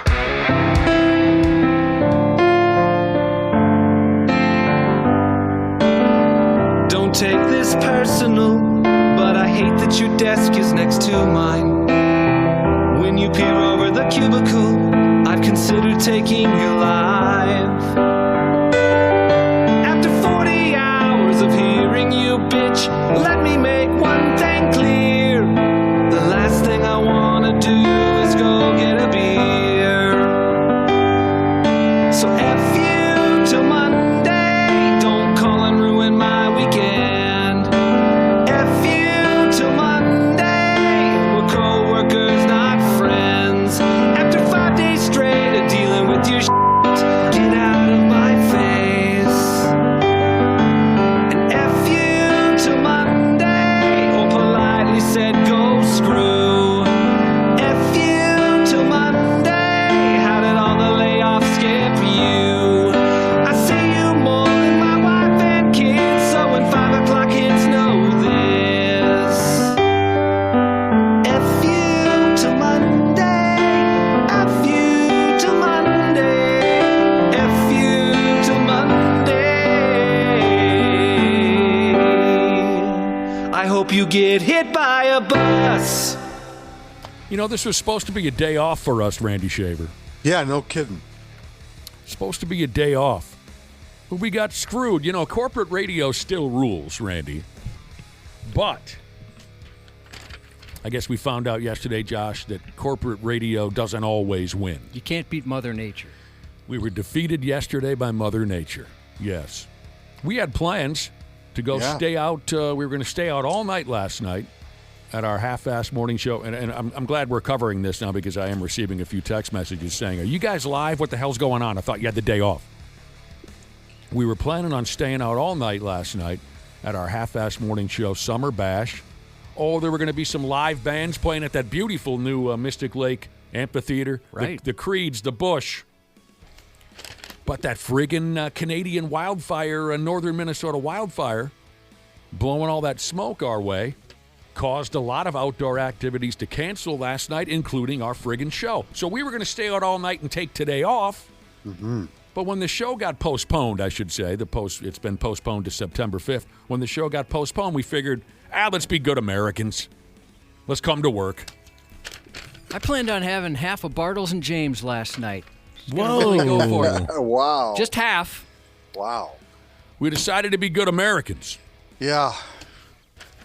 And I decided to be a good one along with you. You sure did. We knew we could count on you. Yeah, you didn't have to come on today. You're a good guy. We knew we could friggin' count on you. I will say, too, that even with the smoke, the heat, and just how hot it's been, it would have been kind of miserable. It would have been. A few people text the same thing, like they were looking forward to the show like we were, but it's not the worst news with how uncomfortable it would have been. I would think September 5th will be much nicer. I would hope so. We have the received half-assed Summer Bash in fall. I wonder if they're going to have to change the name or what they're going to do there. Not Late our problem. Summer Bash. Late Summer Bash. Late Summer Bash. We have received a few text messages saying, hey, the things like, what a nice surprise. We thought you were going to be gone. Well, thank you. Very sweet crowd out there saying, thanks for coming in and helping us get through another miserable day. Well, this individual said another miserable day of working outside. Yes. You've been working outside this week. You deserve some type of a friggin' Purple Heart. And like a lung on standby. So, but here's the problem. We're not sure what to do with you, Randy Shaver. You got any ideas? Because there's nothing going on in the sports. Pretty that's slow. Not true. The All Twins are playing tonight. Maybe. They open the second half of the baseball season tonight in Chicago. Yeah, there's that. They take on the Cubs. It's, this is a big, and Brad talked about this earlier this week. This is a big stretch for them. They've got 7 games between now and next Thursday between the Cubs and the Guardians. And those are 2 teams that are playoff bound at this point. So it's a real test, and we're all sitting here waiting to see what they do over the next 2 weeks. Right. To make a decision about whether they're a buyer or a seller at the trade deadline. They actually could be both. It's possible. You can do both? They could be both. They could sell a Joe Ryan and get back a multitude number of players and prospects and still go out and find a couple of people for their bullpen if they feel like they still want to try to contend over the last 2 months. The problem, and I alluded to this before, Joe Ryan, this is the time. If you're gonna trade Joe Ryan and get the best return for him, it's really now, because in the offseason, it won't quite be as good as what you could get at this point right now, especially after he just pitched in the All-Star game. He looked really good. Mm-hmm. There's a lot of teams contending right now. So the Twins are right smack in the middle of what should we do? And the fan base is watching closely to see what they will do. Well, I'm interested in seeing what it looks like when a team buys and sells at the same time, if in fact that's what happens. Yeah. All right, they start a series tonight in Chicago against the Cubs. Yeah. They had a surprising first half of the season. They've had a much more successful season so far than a lot of you dicks anticipated. But the All-Star break is over. Who's pitching tonight for the Twins? Bailey Ober. For Chicago, a feller called Colin Ray. Colin Ray. Oh, I've had a Colin Ray. Oh, yeah. It wasn't as bad as people made it out to be. Well, you got through the prep just fine. Don't be afraid of that Colin Ray. They fire it up asses all day, every day. They know what they're doing. It's kind of a weird schedule. They're playing, well, I shouldn't say weird, but they're playing a night game tonight, and then they've got when I was growing up as a Cubs fan, the Cubs, this is how I remember Cubs baseball. It's 1:20 in the afternoon. Because the Cubs never played under the lights at home when I was a kid. Right. They always played day games. Didn't have a night game until 1988. That's correct. So that's how I remember the Cubs, and they'll play a night game tonight, and then they'll play 2 afternoon games. And tomorrow's matchup is great. Taj Bradley, who's been fabulous, and Matthew Boyd, who's back from injury and really is an all-star caliber pitcher. So okay, good matchup tomorrow, too. All right. So there you go. It's going to be fun. This next 2 weeks is going to be, we'll have a lot to talk about over the next 2 weeks baseball concerning the Twins. All right. I'm not worried about the next 2 weeks. I'm just worried about today. Got to power through. So we got through the Twins. Right. Well, you made the decision to work. So, just do your best. You made the decision. That's all we can ask, isn't it, Randy? Right. That everyone just does their best. Oh, maybe we can call somebody. Let's call Zach. Want me to? Yeah, why not? Let's just see if Zach is up. I'm sure he's up. I mean, you know how it is. I mean, this is technically a sports segment. I mean, obviously, we can talk about anything we want to. Maybe we won't keep you all the way until 8:20. That's fine. Let's see if Zach is up. You know what? And maybe Zach can talk a little bit about Quinn Hughes. And he doesn't want to talk about Quinn Hughes. Well, I mean, that's going to be a big story here over the next few weeks. The Wild schedule came out. Came out yesterday. I mean, we're starting to gear up towards training camp and all that kind of stuff. Someone did text in and say, well, talk about hockey. Okay, I mean, it doesn't start for a while. I'm not sure what we can cover other than the Quinn Hughes thing. Yesterday we went off about the friggin' Dylan Larkin situation. Yes, did you guys watch? I didn't know the National Hockey League was doing this, but now the National Hockey League is doing the funny schedule release videos. Did you see the one that the Man Bear Pigs put together? Hand out the Oscars to the Foligno family. Yes. If you haven't seen it in this Pigs schedule release video, you got Marcus and Ian Foligno. What the hell's the other brother's name again? Did you really forget? I always forget. Nick? Marcus and Nick Foligno. And the old man, Mike, who I watched play as a young person. They all pile into a car. Mike's driving. Nick and Marcus are in the back, and they do like a road trip gimmick. They drive through past a landmark in Seattle. Then it shows you when they played the stupid, totally unnecessary Seattle Kraken. And they, Chicago, Colorado, they use like sightseeing type gimmicks to fill you in on the upcoming schedule. They have a little comedy back and forth. It's fun. The Felinos are fun people. They are. Yeah. I loved that Are We There Yet bit. That was perfect. So there you go. Check that out. Is that up on our website? I think it is. Did Zach answer the phone? He did not. Son of a bitch. I'll text him real quick. Oh, he probably doesn't know what it is. Well, probably not. No, he wouldn't expect a call from us in July. We haven't talked to him in a while. Fun video. Yeah, if it's up on our website, check it out. At one point or another, they're driving somewheres, the Felino family, and they pass a Dallas Stars fan who's wearing the sweater, and he has a sign above his head that says, I don't know, Dallas or bust or something. And, of course, they don't pick him up because he's a loser. Right? It's cute. We got a long ways to go before we got to worry about hockey, but, I mean, if this matters to anybody, they did change the schedule now from 82 to 84 games. Why? There's a reason here, Randy. Give me a chance. It's also... It was a decision they made under the league's new collective bargaining agreement. It was something about evening up the schedule as far as your conference and non-conference opponents. I understand maybe there were some owners who thought that maybe more games needed to be played against your rivals. Probably the motivation, money, and ticket sales, right? We want more games against our rivals so we can sell more tickets. Everyone goes to the rivalry games. I'm just kind of guessing based on what I read.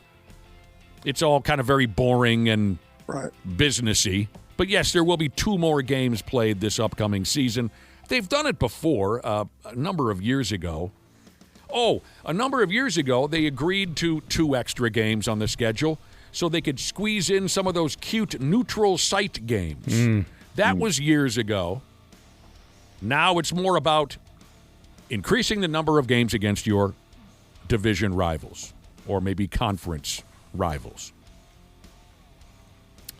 They fire it up on October 1st, I believe, is game 1 for the Piggies. Yeah, in Nashville. Here's something cute. Okay, yes, in Nashville, Tennessee. Here's something cute. A new twist on this year's NHL schedule, an increase in Monday afternoon games. Finally. Josh needs something to do before he fires up Monday Night Raw.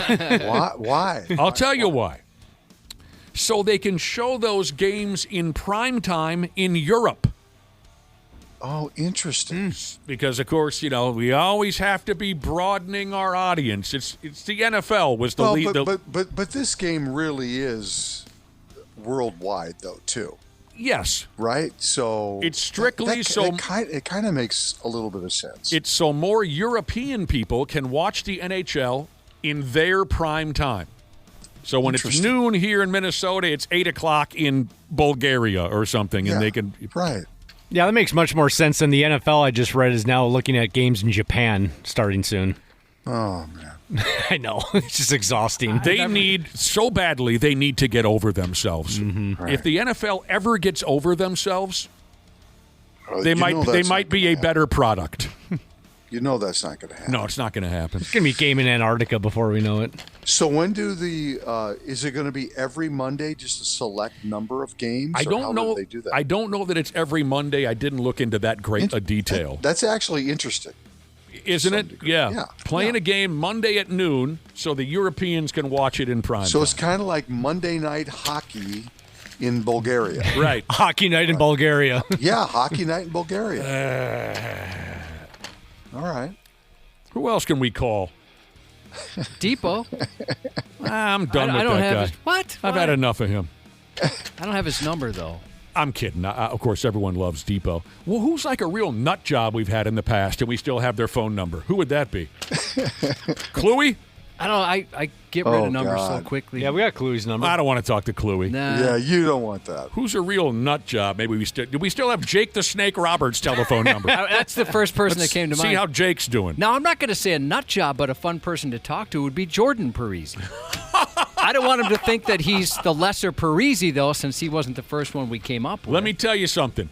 if you want to kill time, which is what we're looking for this morning, if you want to eat up some time and you barely get a word in edgewise, you call Jordan Parisi on the telephone. If you want to hear a 17-minute Marty Miele promotion, that's the guy to call. I do. I miss those. And then he'll tell you some emotional story about how he killed an elk with his bare hands or something. Yeah.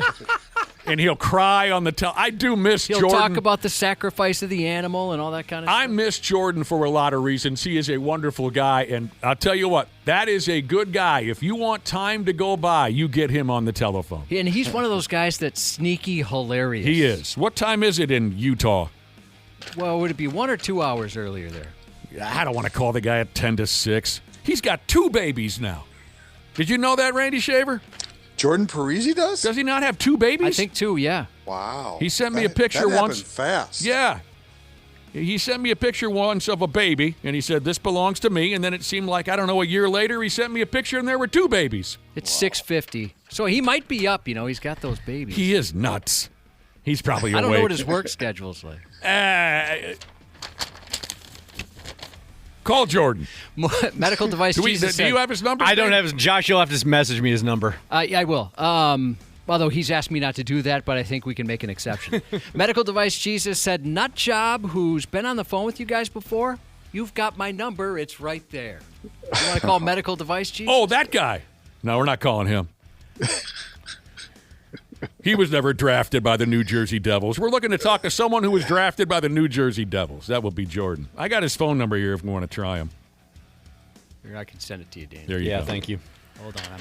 That ought to be something. Copy. All right, what the hell else is going on? Oh, someone texted in and said, asked Randy to talk about the Open Championship Golf Tournament. Oh, for sure. All right. Round 2 is underway this morning, and Lucas Herbert is on fire. He's 9 under par just today. See, he sounds like the kind of guy that even I could beat at golf. His name is Lucas Gilbert? Herbert. Lucas Herbert.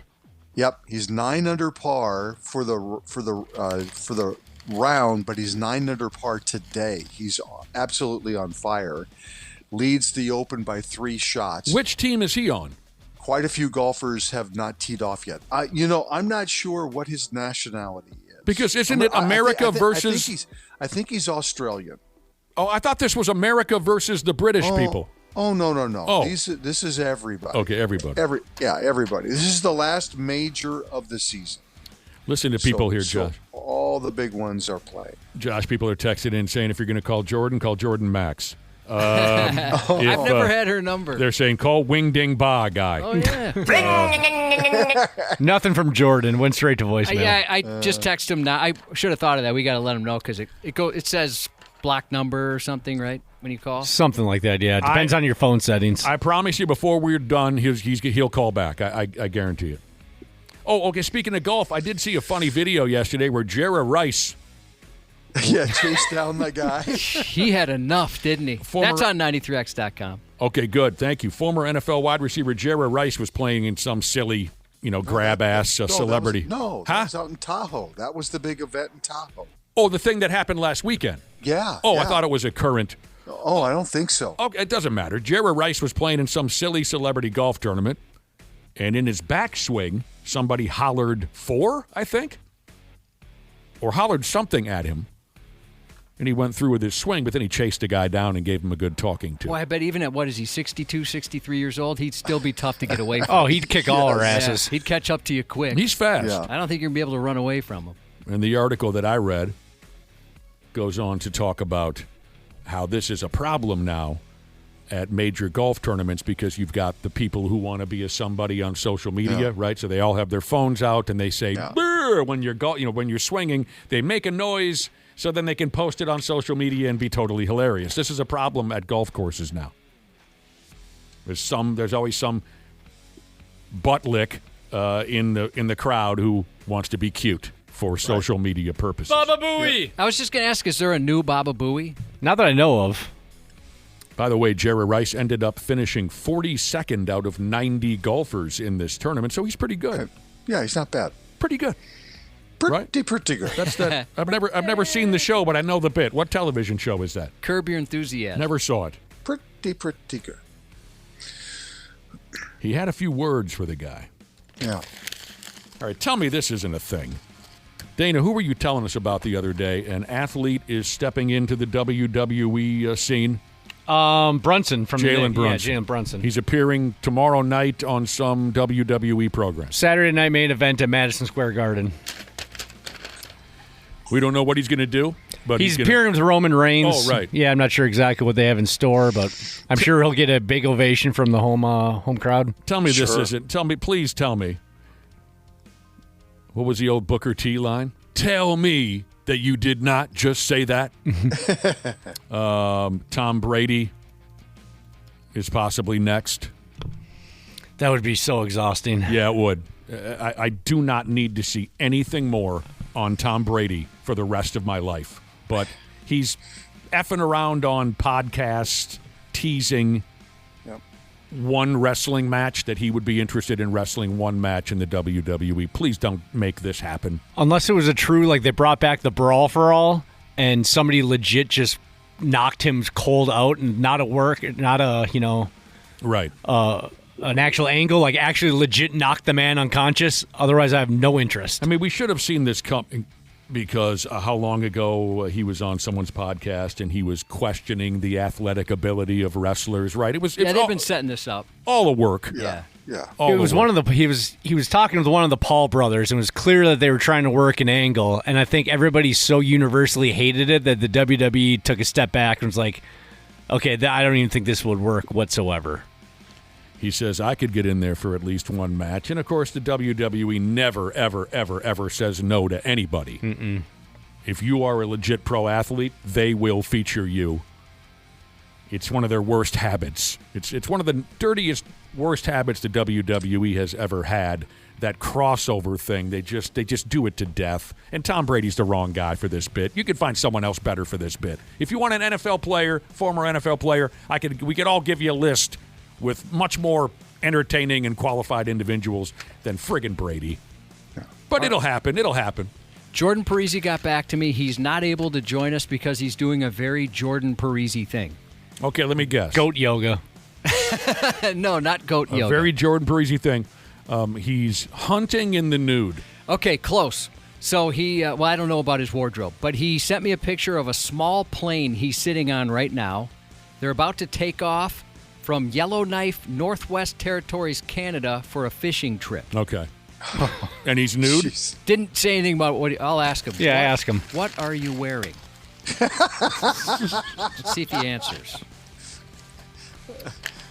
Oh, man. He's an interesting guy. And I do miss seeing him around town. Oh, me too. He was so fun to hang out with. We had a lot of laughs. A lot of great stories, too. He has some damn stories. One night we went to the Boom Boom. All right, how about we go this route then, Randy Shaver? These World Series of Poker type characters. Probably the last thing I would ever watch on television. I was so into it back in the day. Were you? Well, it was popular. It was very huge for a while. It seemed like most people were. Yeah. You came from an era, you were in high school, I would imagine, when that Texas Hold'em craze crippled America. Exactly. Yeah. And that easy access to Canterbury, so we'd go there and play cards every night damn near. I was actually reading an article maybe last week. Corey Cove from the Power Trip Morning Show is supposedly a very good poker player. He played in the main event. Yeah, he's done it multiple times. I wasn't aware of that. That's awesome. Never drawn me in even a little bit, poker. Especially watching other people play poker. But they had these giant tournaments worth hundreds of thousands of dollars. Yep. Here's a story from one of these World Series of Poker characters by the name of Jared Greiner. He was in Vegas playing cards, some billion-dollar tournament. What's it say here? He finished in 218th place. I don't know what that says about the guy. And they gave him a check for $57-some-odd thousand. He walks out of the casino. He went back to his Airbnb. Yeah, Airbnb. Airbnb. He went back to his Airbnb, and some derelicts jumped him, hog-tied him, beat his ass, and took all his money. Oh, my God. Sucks. That's what he says. 2 masked individuals tackled him when he walked into his Airbnb, tied him up, took his backpack, which had all of his money in there. Called 911. I mean, he escaped the shackling, or what did I say they did to him? They hogtied him. Hogtied. He escaped that somehow, and he's kicking the neighbor's door. Please call 911, and they did. Took all of his money. He said he assumes these people were casing his Airbnb and following him around days ahead of time. Sure, because he was playing in the tournament. Right. So, they knew the code to his Airbnb somehow. Wonder if it was an inside job. There you go. Probably someone who's involved in the tournament. Or the owner of the Airbnb is what I was thinking. Oh, if they know the code to the door. That could be. I'm going to lean more towards the card players because I have spent maybe 2 or 3 minutes watching poker on television, and a lot of those peckerheads sitting at the table, they look a little iffy to me. Absolutely. A little iffy. The one friend that I have who is wildly passionate about poker goes to tournaments every weekend. Iffy. He is. Don't trust him. Not even a little bit. Back when that was super popular, I can't really call him a friend, but an acquaintance that I'd spend some time with every once in a while. He got good enough where he quit his job, and he just kind of toured around. I don't know how he ended up doing. But it was well, the fact that you haven't heard from him probably tells you everything you need to know. I think I heard from him. He hogtied a guy in Vegas recently because he was down on his luck, and he needed 50 grand pretty bad. Well, he was a sailor, so he could tie a knot. Right? That doesn't surprise me. There you go. See, now, this one pal of mine who's crazy about poker, he every weekend. Well, now that just dawned on me, Josh. You said you had a friend who upped and quit his job. He was so good at it? Yeah. This pal of mine, I don't know good enough where he could afford to do that. This pal of mine plays every weekend, and he never has a pot to piss in, so he must be terrible at poker. You could barely get $5 out of this guy on an average weekend, and he plays poker. I don't know what. He must not be very good at it. I had a buddy who played at Canterbury in high school. Like I said, we'd always go, and his table hit a jackpot. So everybody at the table got about $5,000, I think it was. And they're all celebrating. They're all all excited. They're counting the chips out. They're bringing it over. It's a big thing. And my buddy's sitting next to the dealer, and the dealer says to him, he goes, "What are you going to spend your $5,000 on?" My buddy's like, I can't even comprehend. I haven't even thought about it yet. This is all so surreal. And he goes, "Let me give you a little advice. Spend the $5,000 on hookers and cocaine. Otherwise, you're just going to waste it." Have you ever heard that old joke? Yeah, I know that. That was the first time I heard it back in the day. I thought it was hilarious. Tell me. Something to the effect of, I won $10,000 the other day. I spent $9,000 on hookers and cocaine, and I wasted the rest of it. Now, this is just the opinion of a listener by the name of Roastmaster Jesus, who texted in to say, tournament poker players are just better-dressed meth heads with teeth. Oh, God. I don't know. Never been to one of those. I just seen a little tiny bit of it on television, and those people look squirrely. Do you know anybody who's been robbed in that fashion? Like this guy was tied up and his money was taken? Do you know anybody who's been in that? No. I know one guy. He was a cook at a rib joint, and also because he's a great worker. This guy's like he's a go-getter type of a guy. When he was done cooking, he would also clean up the joint after hours. This was many years ago. He was a young guy. And he's like vacuuming the joint after hours. And there's a knock at the door, and there's a couple of gals standing there.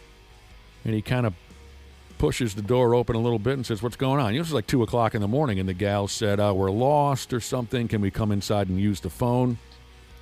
And he said, "Yeah, I suppose."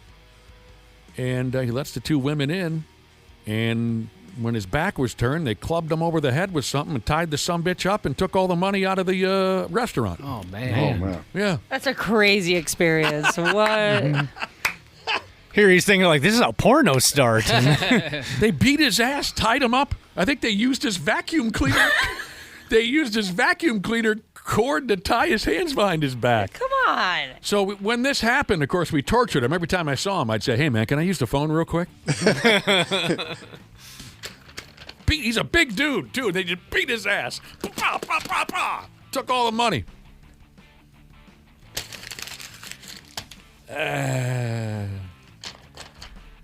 All right, believe it or not here, Randy Shaver, which says that Anthony Edwards is making a surprise trip to New York. Oh, no.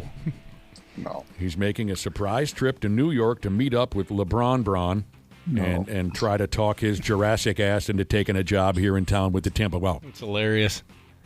Reminds me of when, who was it? Longwell, Chad Greenway, and one other player flew down to Mississippi. Down to Mississippi to get Brett to come back. Yep. Yeah. Well, I recall when that helicopter landed in town. Yeah. Oh, yeah. With Brent in it. That was pretty crazy. Yes, it was. Oh, Jared Allen was the other one. And I remember because I was covering the team at the time. So those 3 guys were mysteriously gone from practice, which is kind of a big deal. The season about to start in like 10 days, and the 3 captains aren't there. And the special teams coach, it was unfortunately his day to be at the podium to talk. Childers wasn't there. And so was that Gary Zahner? I can't remember his name, but Gary Zahner. The poor special teams coach is left there to handle all the media jackal questions like, well, where's Ryan Longwell? You're the special teams coach. You should know. He goes, he's inside. He's inside working on stuff, okay? I don't know. He's inside. And we're like, okay. They made him snap. Yep. Okay, so you don't believe that Ant can get it done? He's going to New York. He's on an airplane right now. He's going to talk to LeBron. Yeah, I don't know. I think Ant's going to get it done. From day one. What was that? I'd be A1 from day one. Yes, you have been. I mean, this thing is just like dragging itself out. Oh, right? it ain't even half over yet, Randy. Yeah, even for LeBron standards, it's getting a little old. It's kind of ridiculous. It ain't even half over. And you know he knows where he's going to sign. Exactly. Probably, yeah. He just loves this. I'm sure. One of our listeners texted in to say that he knows a guy who he called a couple of hookers on the telephone. And when they got to his place, they tied him up and stole everything. And I guess this guy had to go to work on Monday and explain to his boss why his laptop, phone, and rental car were all gone. Oh, boy. Oh, boy. It was the hookers, he had to say. That's terrible. I'm sorry. That's awful. I can't imagine that. Yeah, I know a guy who had everything taken from a hotel room. God, some bitch, he hated himself, too, when he told me the story. He said, I should have friggin' known. As soon as she got into the hotel room, he said, he had his wallet and car keys and everything. And she said, would you mind just jumping into the shower real quick? I always ask all my clients to shower before. And he said it made perfect sense. Yeah, that's believable to me. I would grab my stuff. So he gets ass naked. He jumps into the shower and weepity deep. He comes out. Everything's gone, including his clothes. Such a kid. I'd fall for that. Oh, my God. Wallet, keys, clothes. He had to. He is walking around the hotel with a washcloth over his Johnson, calling for help. I'd fall for it too, Josh. I mean, it does make sense. It makes sense.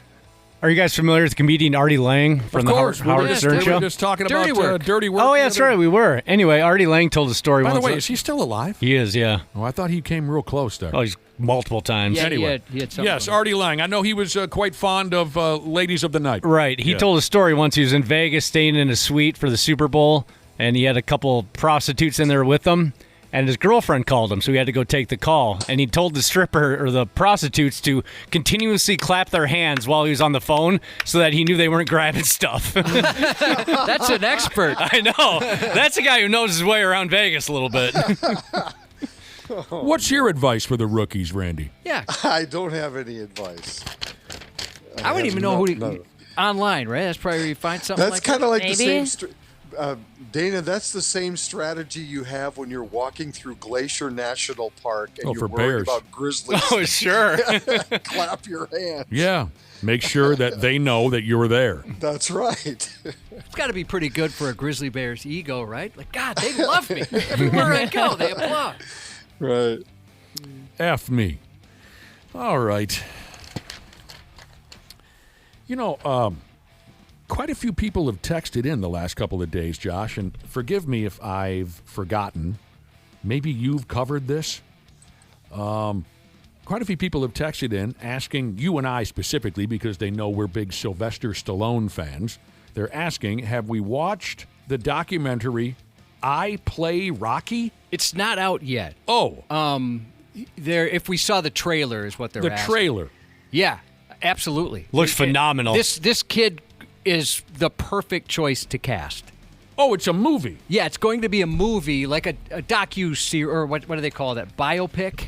Okay, it's not a documentary on the making of Rocky and Sylvester Stallone's day-to-day operations. Yeah, I mean, it is kind of. It's a movie kind of that it's based on that. Talks about how he becomes a star and how he wrote Rocky and all that kind of stuff. And how he demanded that he was going to play Rocky, refused to sell the script to the movie studios unless he got to play Rocky himself. Okay, so it's a movie about Sly's approach to making Rocky. Yeah, and Peter Farrelly, Peter Farrelly, one of the directors of Dumb and Dumber, and amongst other comedies, he's the one directing this thing.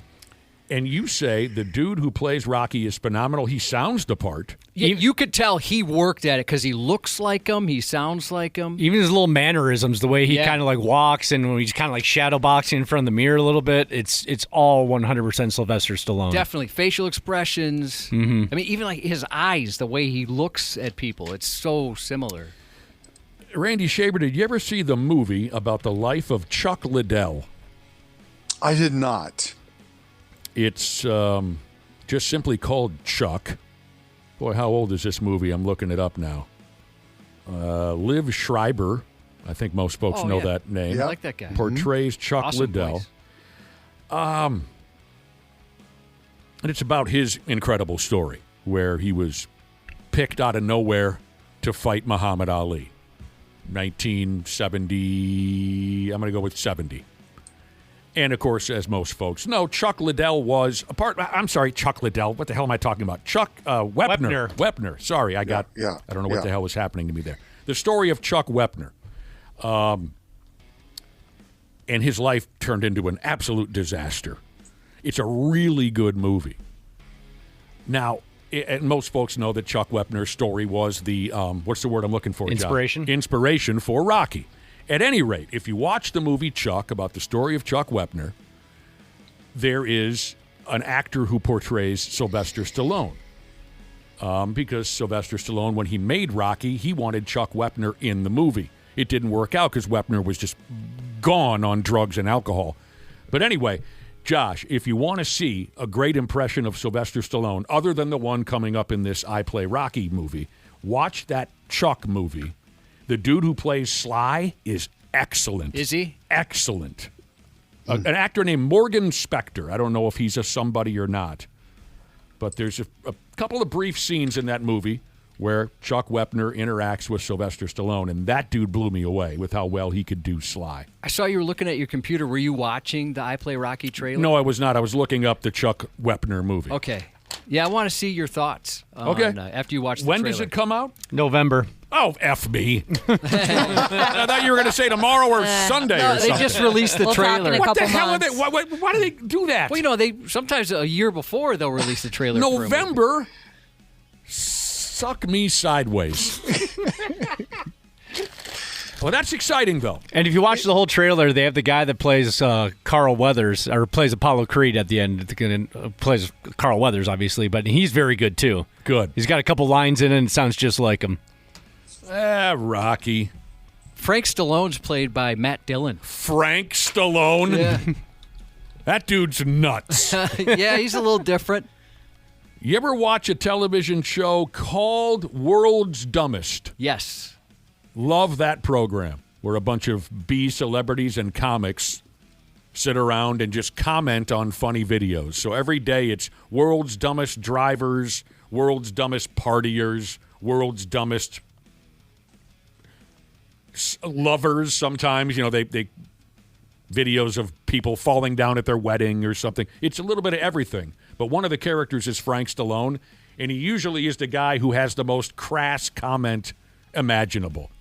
Oh, I'm sure. Did you watch The Family Stallone yet? Sylvester Stallone's reality series? No, never saw it. Yeah, he's odd on there. I knew he was kind of a different guy, but when you watch that, it's a little unsettling. If you haven't seen World's Dumbest, let me just give you a heads up. Frank Stallone does not like Russian people. Anytime there's a video from Russia, he just goes, "Hey, I've been telling you all I've told you before, these people are idiots." Frank Stallone. He had a couple of hit singles. Yeah. Randy, you probably got high and danced around at clubs to the Frank Stallone song. For sure. What was that one? This is the end. Boo, boo, boo, boo, boo. Far from over, was that one? Far from over. Yeah, Frankie Stallone. There you go. But then again, maybe there are some of you who want to go online and see video of Shaquille O'Neal driving the very first ever custom 1964 Chevy Impala boat. Good for him. I bet that's pretty cool. He's got a lot of cool There's stuff. Video on the internet. Someone made Shaquille O'Neal a boat out of a 64 Impala, and he drives it around some lake somewhere, and it's an Impala boat, Randy. Sounds great. Mm-hmm. I can hear you pulling it up right now, Randy. I don't even like a Chevy Impala on the ground. On the lake. You don't even like the regular Impala. No. Let alone a damn Impala boat. Oh, yeah. Okay, here we go. UPS Golden Valley Delivery. I'll get there. This guy always throws me. UPS Golden Valley Delivery Jesus. Yes, in the original Rocky movie, when Rocky is walking around the streets of Philadelphia and hangs out with the doo-wop guys on the street corner singing around a fire barrel, Frank Stallone is one of the singers, yes. It's beautiful how that all comes together, isn't it, Josh? It is. 93. Air conditioning. The love of my life. Uh-oh. That doesn't sound good. What's going on, Habs podcasters? We're getting into that soupy part of the summer when your air conditioning is going to be holding on for dear life. That's where our friends at Standard Heating and Air Conditioning come into play. If your AC is out, you shouldn't have to wait. Standard prioritizes homes without cooling, so they got your back. With over 70 trucks on the road, they're ready to make you comfortable fast. That's better. Schedule now at standardheating.com, providing the comfort you deserve since 1930. Years of hard work, and now you've got pain in your back, your shoulders, your knees, maybe your joints. You need help. Randy Shaver here with the answer. Dave Bialke. He's got over 30 years experience in getting workers' compensation benefits for people just like you. Don't suffer. Call Bialke Law today, 763-571-2410, or go to bialkelaw.com. That's BIALKE law.com. And it spells relief for you. Jim Rome takes on sports. Part of what makes this show is the show within the show. The biggest topic on the show always seems to be the show itself. This is a way to give you clones a way to interact with one another. Yes, we will be going through the chat. Yes, it'll be a part of the program. The only thing that could ruin the show are the old school clones spitting up the same bull crap that they always have. The jungle is out taking names and ready to dominate. Let's get it. The Jim Rome Show podcast. Follow and listen on your favorite platform. FS Morning Show 93X. All right, let me go ahead and tell you. Let me be the guy to tell you. Today became our second Friday. Pretty lucky. It did. If you know the story, you know what I'm talking about. If things would have played in our favor, you're calling it lucky. I don't know. If things would have played in our favor, I'd still be asleep. But we decided to be good citizens and come on into work. And it hasn't been too bad, has it, Cubby? No, like I said, 2 Fridays in 1 week, that never happens. Something happened yesterday. We had to go ahead with our second Friday broadcast. Yeah, you even said off air, you asked Ashley, were you kind of excited to come to work? I was excited to come to work. That's what Josh said off air to Ashley. And I think you were let down by my answer. Yeah, Ashley said no. Yeah, I thought maybe you would have been. Yeah, but I'd be pretty excited to be sleeping still. I was bummed that we missed the concert, but I thought, well, that's pretty cool. All right, welcome back to the show this morning. Yeah, our second Friday. Have you ever had that happen where you're excited about something, thinking maybe the enthusiasm would be shared, and then the other person just pulls the rug? Absolutely. Yeah, no, absolutely not excited. You're not either? Oh, I'm fine with it. It hasn't been so bad. Nah. All right, I'm looking for your take on this now. The subject is job perks. Job perks. Over the years, Josh, what would you say have been the perks of working in the slowly dying radio industry? I'm going to go first. I had a chance to think about it, but I'm going to give you some time. Tell me if I'm missing anything over the years, 30 years at this point. I'm going to go first, and I'm going to say number one perk, chicks. Uh-huh. Number 2, more money than I ever dreamed of. 3, free concert tickets. Okay, now we're on to the real stuff. Number 4, over the years, getting the opportunity to work with some of the most self-destructive, incredibly dumb people I could ever imagine. Now, that experience has been a burden, but also I consider it a perk because it's been so entertaining to watch them implode before our very eyes. Yeah, I like that. I wasn't even thinking of that. That's right, good. Ashley? It's been a burden, but it's also been kind of a bonus. It's kind of fun at the same time. And number 5, I'd say meeting some of our favorite musicians and such. Did I miss anything, Josh? Yeah, I think you missed a few. Talk about the chicks. Well, number 1 would be kind of like, for me, the joy I'd see you get with all the chicks. Right? Oh, dude, yeah. I loved seeing that over the years. Yeah, look on my face. Yeah. Sometimes you couldn't even see my face. No, not at all. There's something sitting. Also, I've really enjoyed like all the cool things you've bought with all the money you're making in radio. You want to see your friends happy.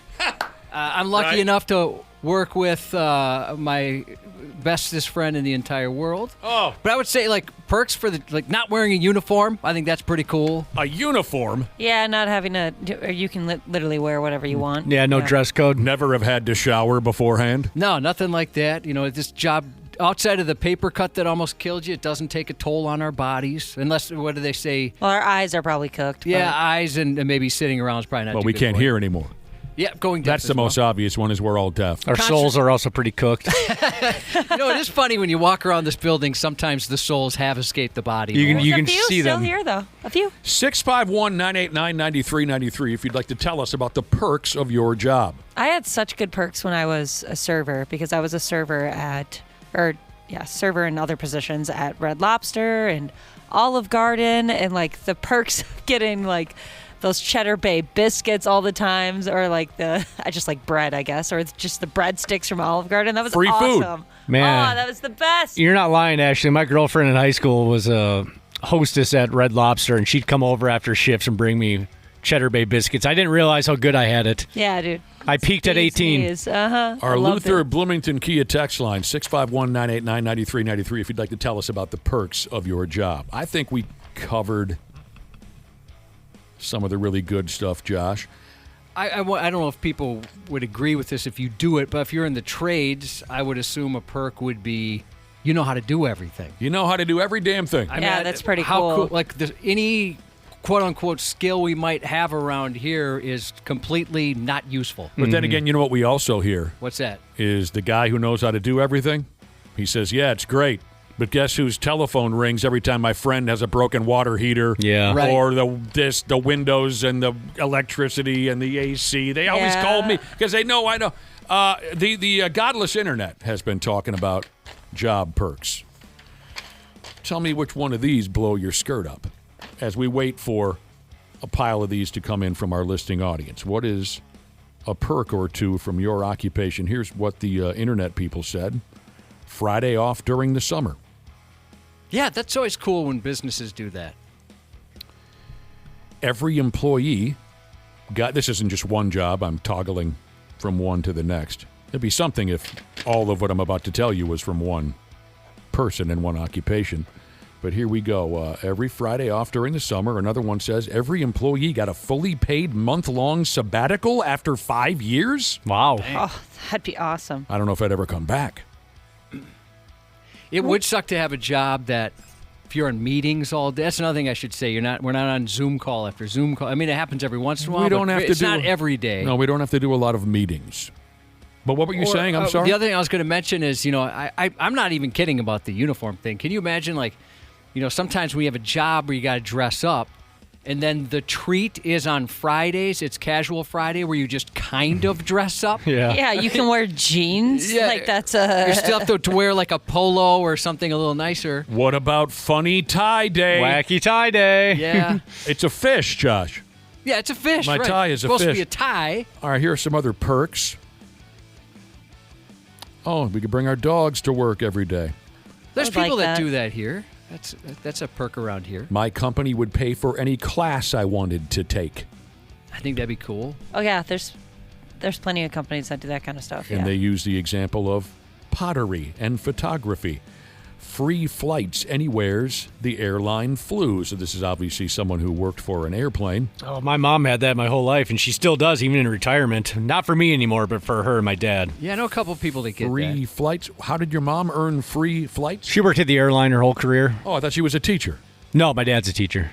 I thought he flew airplanes. Jesus Christ. No. Yeah, I have you no got it idea. all wrong. I don't even know these people. You got it all wrong. Every birthday, a paid day off. Oh, really? I've never that'd even be heard cool of that. for me. I always get Halloween off. Every birthday, a paid day off. Have you guys heard of that before? I've never heard No. that. No, I've I heard like of. that, though. I've heard of getting your birthday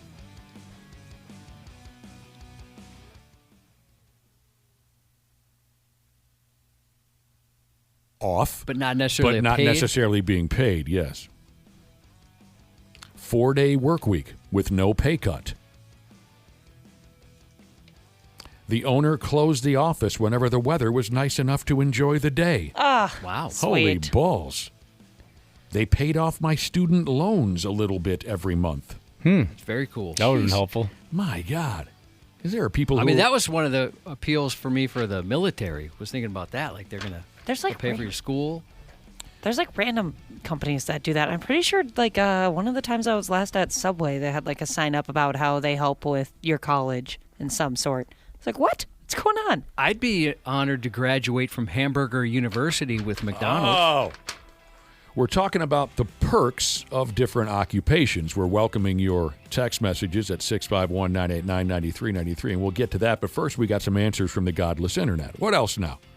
Perks. Free childcare. Some people are saying working from home when they want to. Yeah, that's A lot of my folks. husband has that perk. It's pretty sweet. And we have we've had the option brought up many times, but the company just won't get it done. Any day now. I've got all the stuff for it now. Fully stocked kitchen with actual meals, not just snacks. Mental health days that don't count against your PTO. We have those. Yeah, they have those. Oh, we do? Yep. Okay. The kitchen thing, I was at actually a meeting. You guys were supposed to be up. You didn't go. At a place where they had like this. When was this? Last year. Oh. This was a meeting and none of the rest of us showed up? No, none of you showed up. Of course you friggin' showed up. Last I year, took one for I the was team. busy. I was Sitting in the- pregnant. Now well, then maybe it was 2 years Cubby's ago. in the front row with a notepad and a pencil. Oh, yeah, I took notes. What did they tell us at the meeting? So what- Tell you at the meeting? Well, I was just going to say, no, they had, the place was really cool. It was a really cool place, but they had a full kitchen, which it was the same thing. You could get whatever you wanted, fully stocked with any kind of snack, any kind of beverage. They had everything. Meals or snacks? Everything. Meals, like it was anything you can imagine. Swedish meatballs? Oh, yeah, the most Swedish meatballs you could get. That's awesome. All right, more perks. A lot of it is food related. Well, how about this one? Well, this is perfect for you. Josh loves to ski, and he's had nothing but positive experiences at ski resorts. Oh, I love it. Free ski passes all winter. Okay, maybe Oh, yeah. I had a couple buddies that work at Afton, or that Sure. worked at Afton just so that they could ski for free or you work snowboard at the for free. You work at the ski hill. I guess I was picturing a company that maybe had a lot of skiing enthusiasts in the building, but it must be like your buddies who worked at the ski hill. Oh, I thought of one that we had when we first started. I mentioned it already, Chicks. Oh, no, that was kind of more your thing. Oh. Like Disney owned us when we first, so we could get into Disney. Not this again. Anytime we wanted, but we couldn't afford to go. I thought that was dumb. The Disney Pass? Yes. Oh, I thought it was cool. That's pretty sweet. But you I would got definitely use to the take heck an out of that. airplane ride all the way down to Well, Florida. that's what I was saying. Getting there was the issue, but you could get in for free, half-off hotels. How about free access to something here in town? That'd be better. That would have impressed me. I always... Free Disney passes? When the hell am I going to go to Florida and want to go to Disney? I'm a grown man. I thought it was kind of cool. It sounds pretty sweet. Never really got a chance to go. If you finished your work early, how about this perk? If you finished your work early, you could leave and still get paid. Yeah, there's some companies like that, right? It's like, hey, this is what you got to get done. It doesn't. If you take too long, you got to stick around. If you don't, you can get out early. Boy, would I become a volunteer type of a character. Paid volunteer days to support any charity you wanted. I think we even have that here. Unlimited coffee? We used to have that here. That's listed here. Yeah, Unlimited. the worst coffee to ever exist. Is it usually bad coffee? God, so bad. I've never had coffee sucks. You don't like it? No. And I usually don't care at all, but it's rough. It's hard to get through. Here's a perk where a guy says the company paid for my gym membership. Oh, yeah. Heard about that. A lot. Yeah, that's really common. It's becoming more common, right? I wish this place did it, yeah. At my last job, we had a gym in the building. Well, that's a whole different animal. But That's why so would a sweet. company, just a random company... You're taking care of yourself, so I don't know, insurance and all that. Right. Ah. Yeah, I'm sure there's a benefit for the company there. Sure. Plus, then other employees are super hot. I suppose you're right. Yeah. Everyone's looking... The boss is like, let's firm things up around here. Everyone's got an ass on them. Every anniversary. So every time the company celebrated another anniversary in business, they would spin a wheel, and you could win personal time off, cash, or prizes. And then, free lunch. A lot of it was food-related. Those are some pretty good perks. Bonuses? Bonuses. Companies that give you bonuses if they do well, like a Christmas bonus? Oh, I always get jealous around the holiday season when people text in about their holiday bonuses. Yeah, I hate talking about that.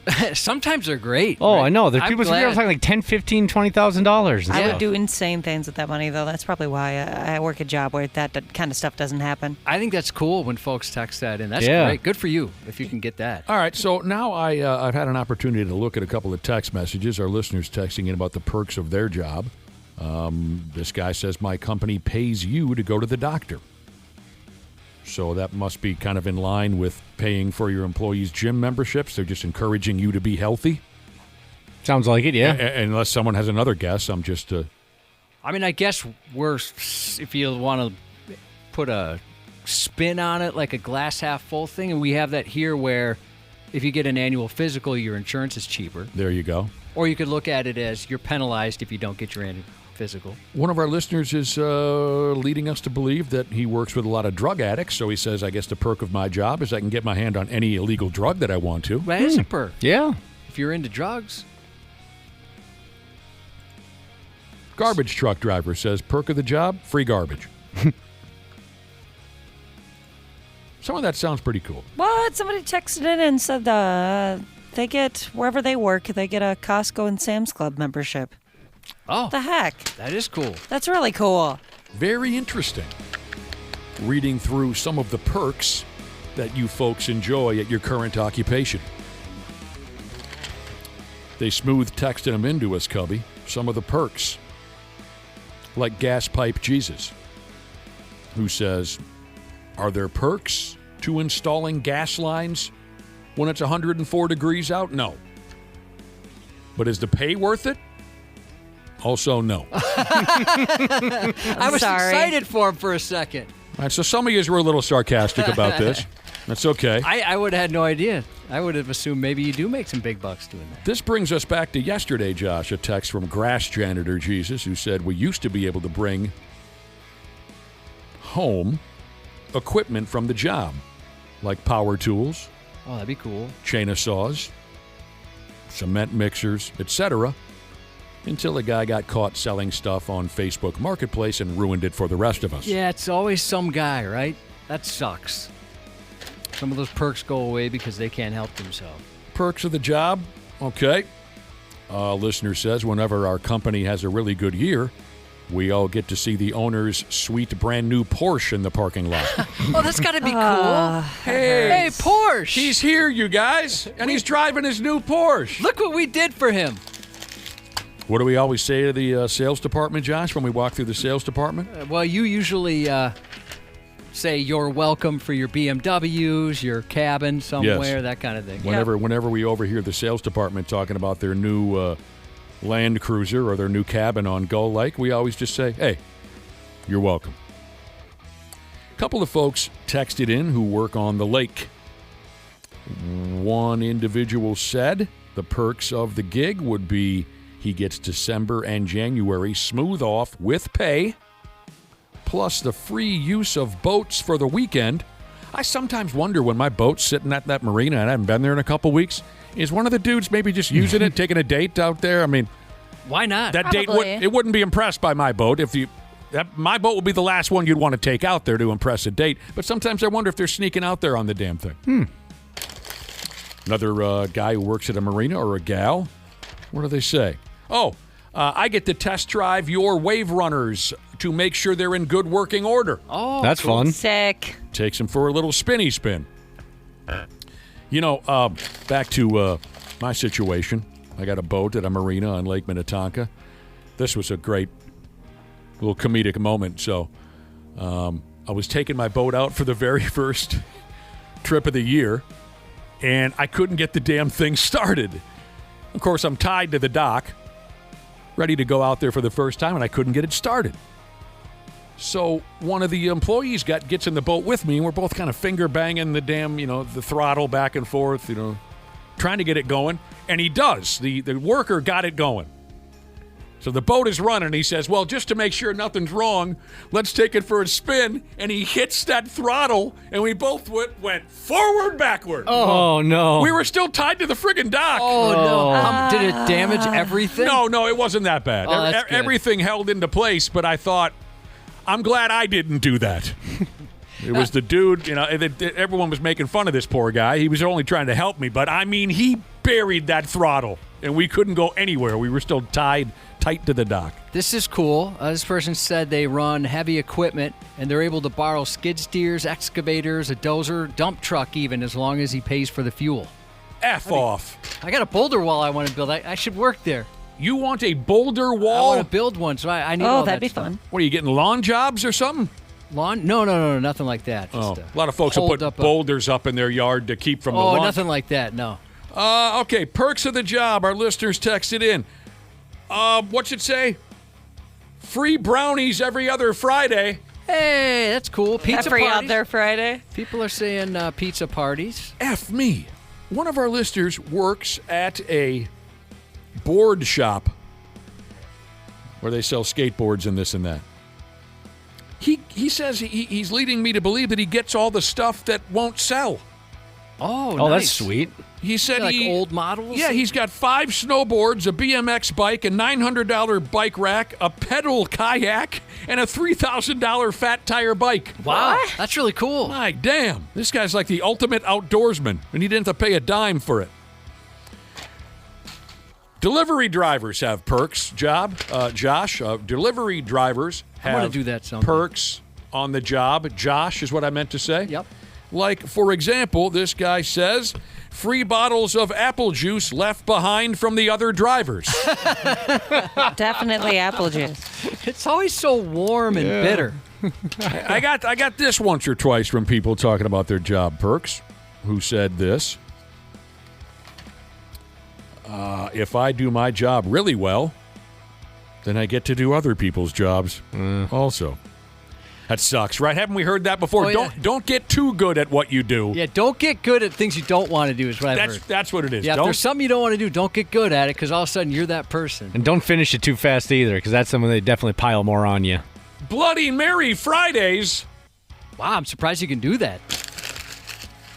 Oh, yeah. I never thought about that. There's a lot of joints who they don't. Maybe they work at a bar. It's part of the policy where they don't sell liquor, right? Yeah, we can't do that here. Company parties used to happen right in your workplace. Yeah. I mean, there's no rules, it seemed like. Few too many people got BJs and photocopied their ass cheeks and what else? Drove home drunk and crashed into so they stopped having the company parties at the actual company. I don't know what this guy does for a living, but he says the perk of his job is I can swear as much as I want. Okay. You know what? It's the little things, I think. Like we don't have to punch out for lunch. That's pretty cool. We don't. Honestly, those are things I appreciate. Did we ever have a company party right here in the building? Way back in the day, Josh, before. Not like a big rager or anything. Jesus. But even like, I don't even know. Well, I take that back. We have a Christmas party at a bar every year. So I was going to say, I know events, official work events, you're not supposed to drink. Oh. Yeah, not that I can think of here having a bit. I mean, there are some unofficial ones. Unofficial parties here. Parties that have been hosted here. Official company one with alcohol, not that I remember. But when we first started, I'm sure it was still allowed. Oh, I'm sure. Yeah. Yeah, it was pretty lax. At a warehouse job when I was a kid, me and a coworker went into the office. Usually us grubby warehouse guys weren't even allowed in the office because we were so filthy. and a lot of us were unsavory characters in the first place. After hours, I don't know what the hell we were doing. We snuck into the office and we photocopied our faces and asses, and then we forgot the papers on the printer. What did you forget? So the office people came in the next day, and we had a talking to. They didn't fire us, but they gave us a talking to for photocopying our asses and genitalia on the. That's fun to come across first thing in the morning. Monday morning after a holiday weekend. It's here. I think that's kind of funny. I don't know how in the hell we walked out of there without taking the evidence, but we did. All right, we got to get out of here. Yeah, hey, 2 Fridays in a row. That's a perk. You've been pumped about this from the get-go. That's pretty cool. Yeah. Pretty cool. Thanks for joining us this morning. A couple of shout-outs here before we leave on our Real Friday. Shout out to the SCC crew outside framing in the heat and smoke all week, and they asked us to do something. They said if we could tell their boss they needed a raise, that would be great. Oh. Yeah, give them a couple bucks. Papa Smurf Jesus wants to shout out his wife just to say hi, even though she's sitting right next to him. Hi. Hi. Have a great weekend. 93X. Air conditioning. The love of my life. Uh-oh. That doesn't sound good. What's going on, Habs podcasters? We're getting into that soupy part of the summer when your air conditioning is going to be holding on for dear life. That's where our friends at Standard Heating and Air Conditioning come into play. If your AC is out, you shouldn't have to wait. Standard prioritizes homes without cooling, so they got your back. With over 70 trucks on the road, they're ready to make you comfortable fast. That's better. Schedule now at standardheating.com, providing the comfort you deserve since 1930.